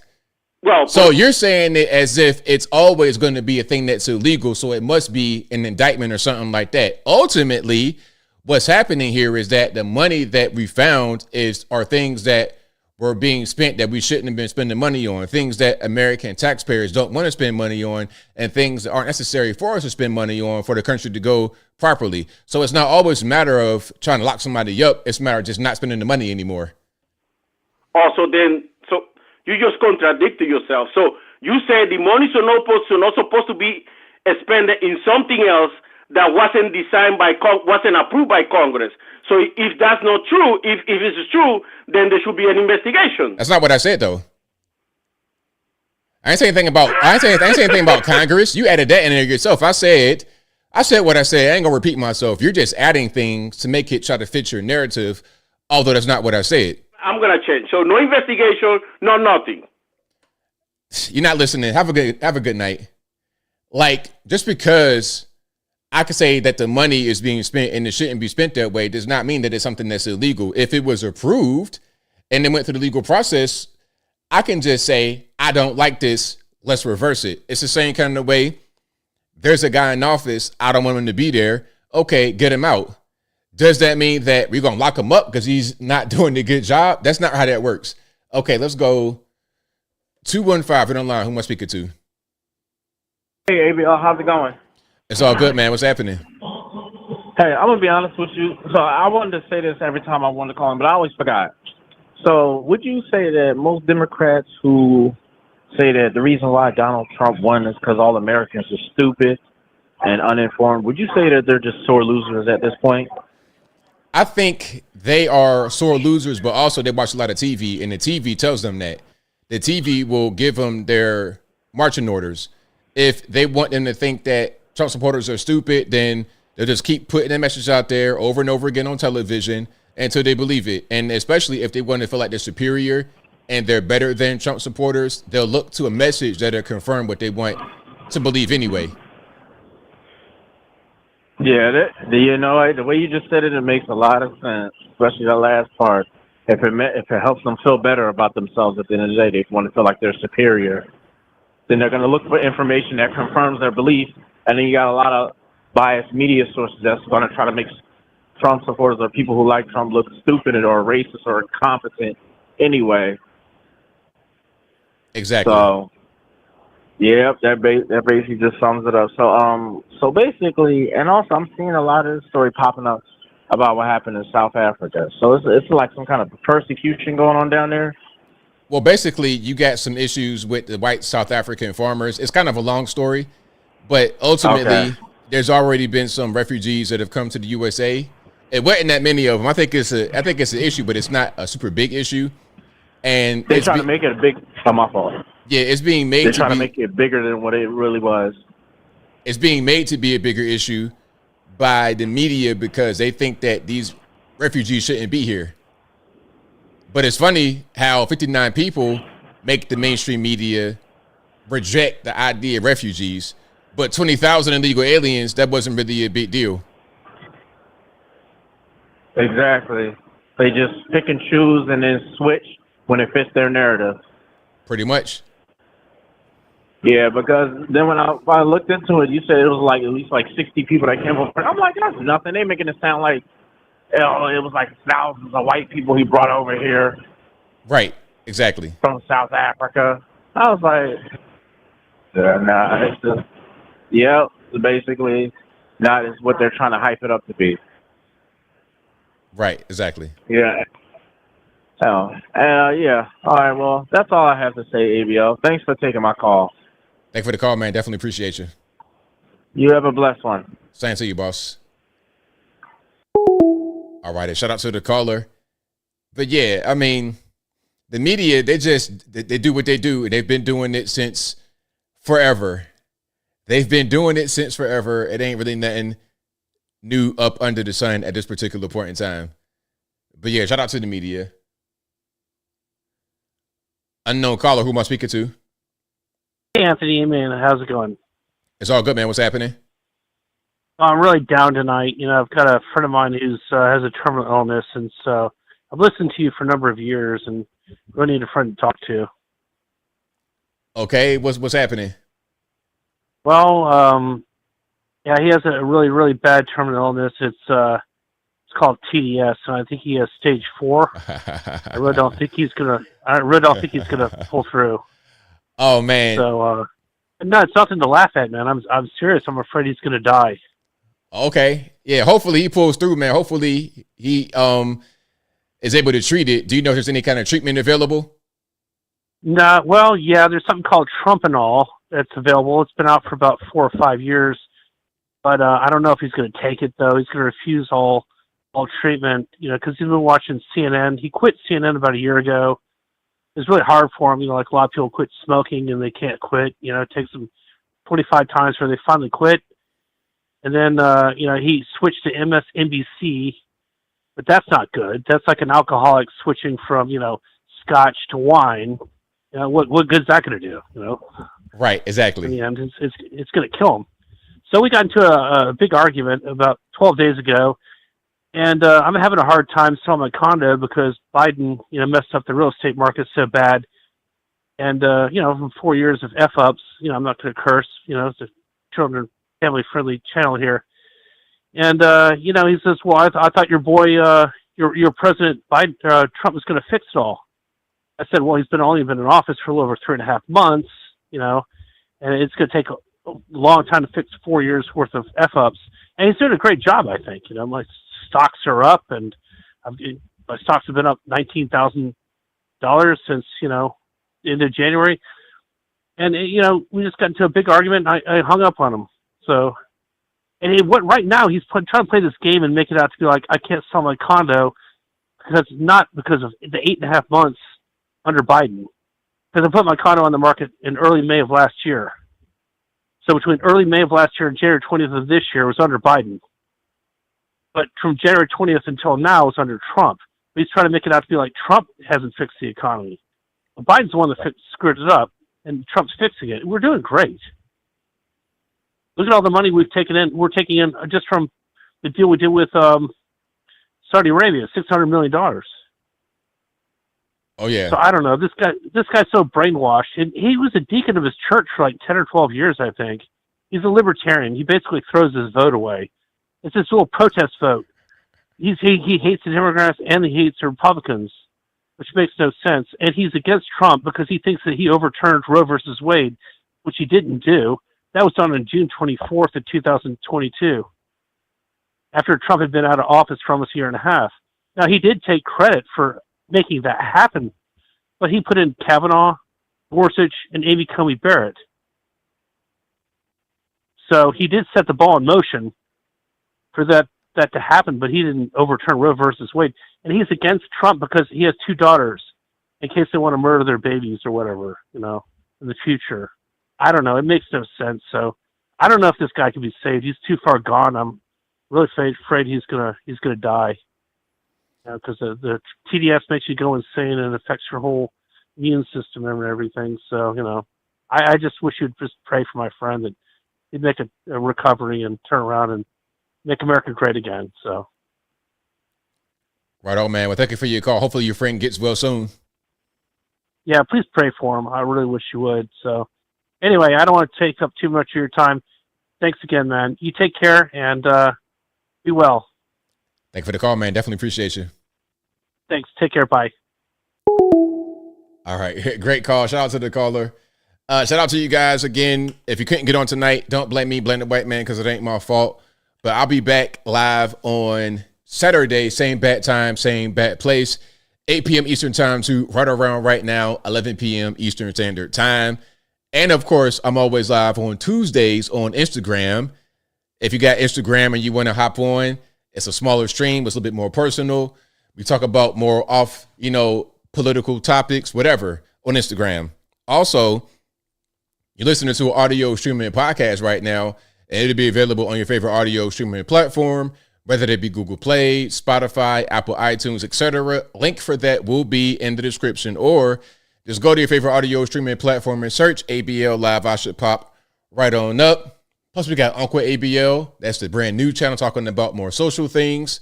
Then we got Rumble, in which you can find the YouTube content over on the Rumbles.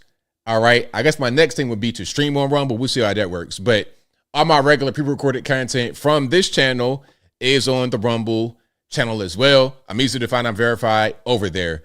But that'll be a wrap for me. Shout out to you guys. You guys are the best audience anywhere on these interwebs. If you like what you heard tonight, please give the video a thumbs up. Like the video, share the video, do all that good stuff. That'll help me out tremendously. And shout out to all you guys for watching, retweeting, super chatting. Without you, there is no me. Thank you to the mods for keeping the trolls in check. I appreciate y'all for that as well. Let's read one more super chat. Then I wrap it on up and put the bowl clean on top. Thank you to Bina, who says, once Form 1589 or I-589 is filed, reviewed, and approved by USCIS, only then the asylum seeker is granted Form, was that I-94 or 194 card and legal status in this country. Well, there you go. You got to do some things to be able to, get from point A to point B. And people just do whatever they want to do in this country. I'm going to just hop the border and be here. And if I get deported, it doesn't matter if I'm bringing in other illegal aliens, trafficking human beings, whooping my wife, punching her, Mike Tyson her, Robin Givens all in the face. Okay. I'm selling drugs, guns. I'm selling crack. I'm selling meth, heroin, fentanyl, whatever. Hey, I can do all that. And I ain't picking no English at all. I'm picking the Chinese. I'm picking the Spanish. I'm picking the Francais. I'm not learning no English. I'm committing crime. But how dare you deport me? That's their mentality. And for American citizens, it's like, for real, you're going to come here and do all that and then be indignant like I ain't going nowhere when it's time to get deported? Nah.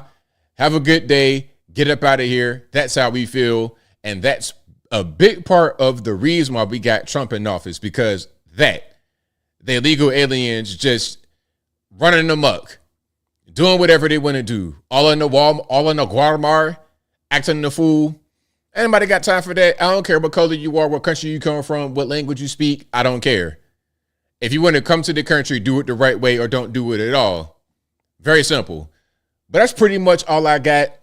Until next time, y'all be safe. I'm out, and peace.